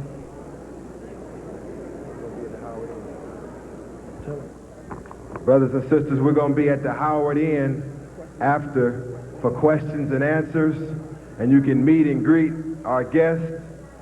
There will be food there provided and on sale, and the tape of tonight's lecture is in the lobby. So come on down to the Howard Inn and be with us. The tape is $12. It's a 3-tape. Brothers and sisters, hold your hands up. Here they are, some right over here, here. The brothers with the buckets, would you please move to these areas? With the buckets, please move to these areas. Everyone, give 5, give 10, give 20, give 100, give 50. Yes, sir. Everything. Don't miss anything. Just grab it off.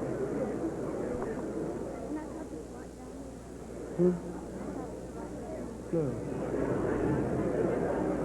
We'll see you at the Howard Inn for the reception, the question and answer period, and an opportunity to meet with Brother Steve Coakley, with Dr. Tony Martin, Dr. Leonard Jeffries, Brother Malik Zulu Shabazz, and myself. Please, we will not be doing any questions here. You'll be able to get books, the Jewish Onslaught, and others there on location. Where's brother?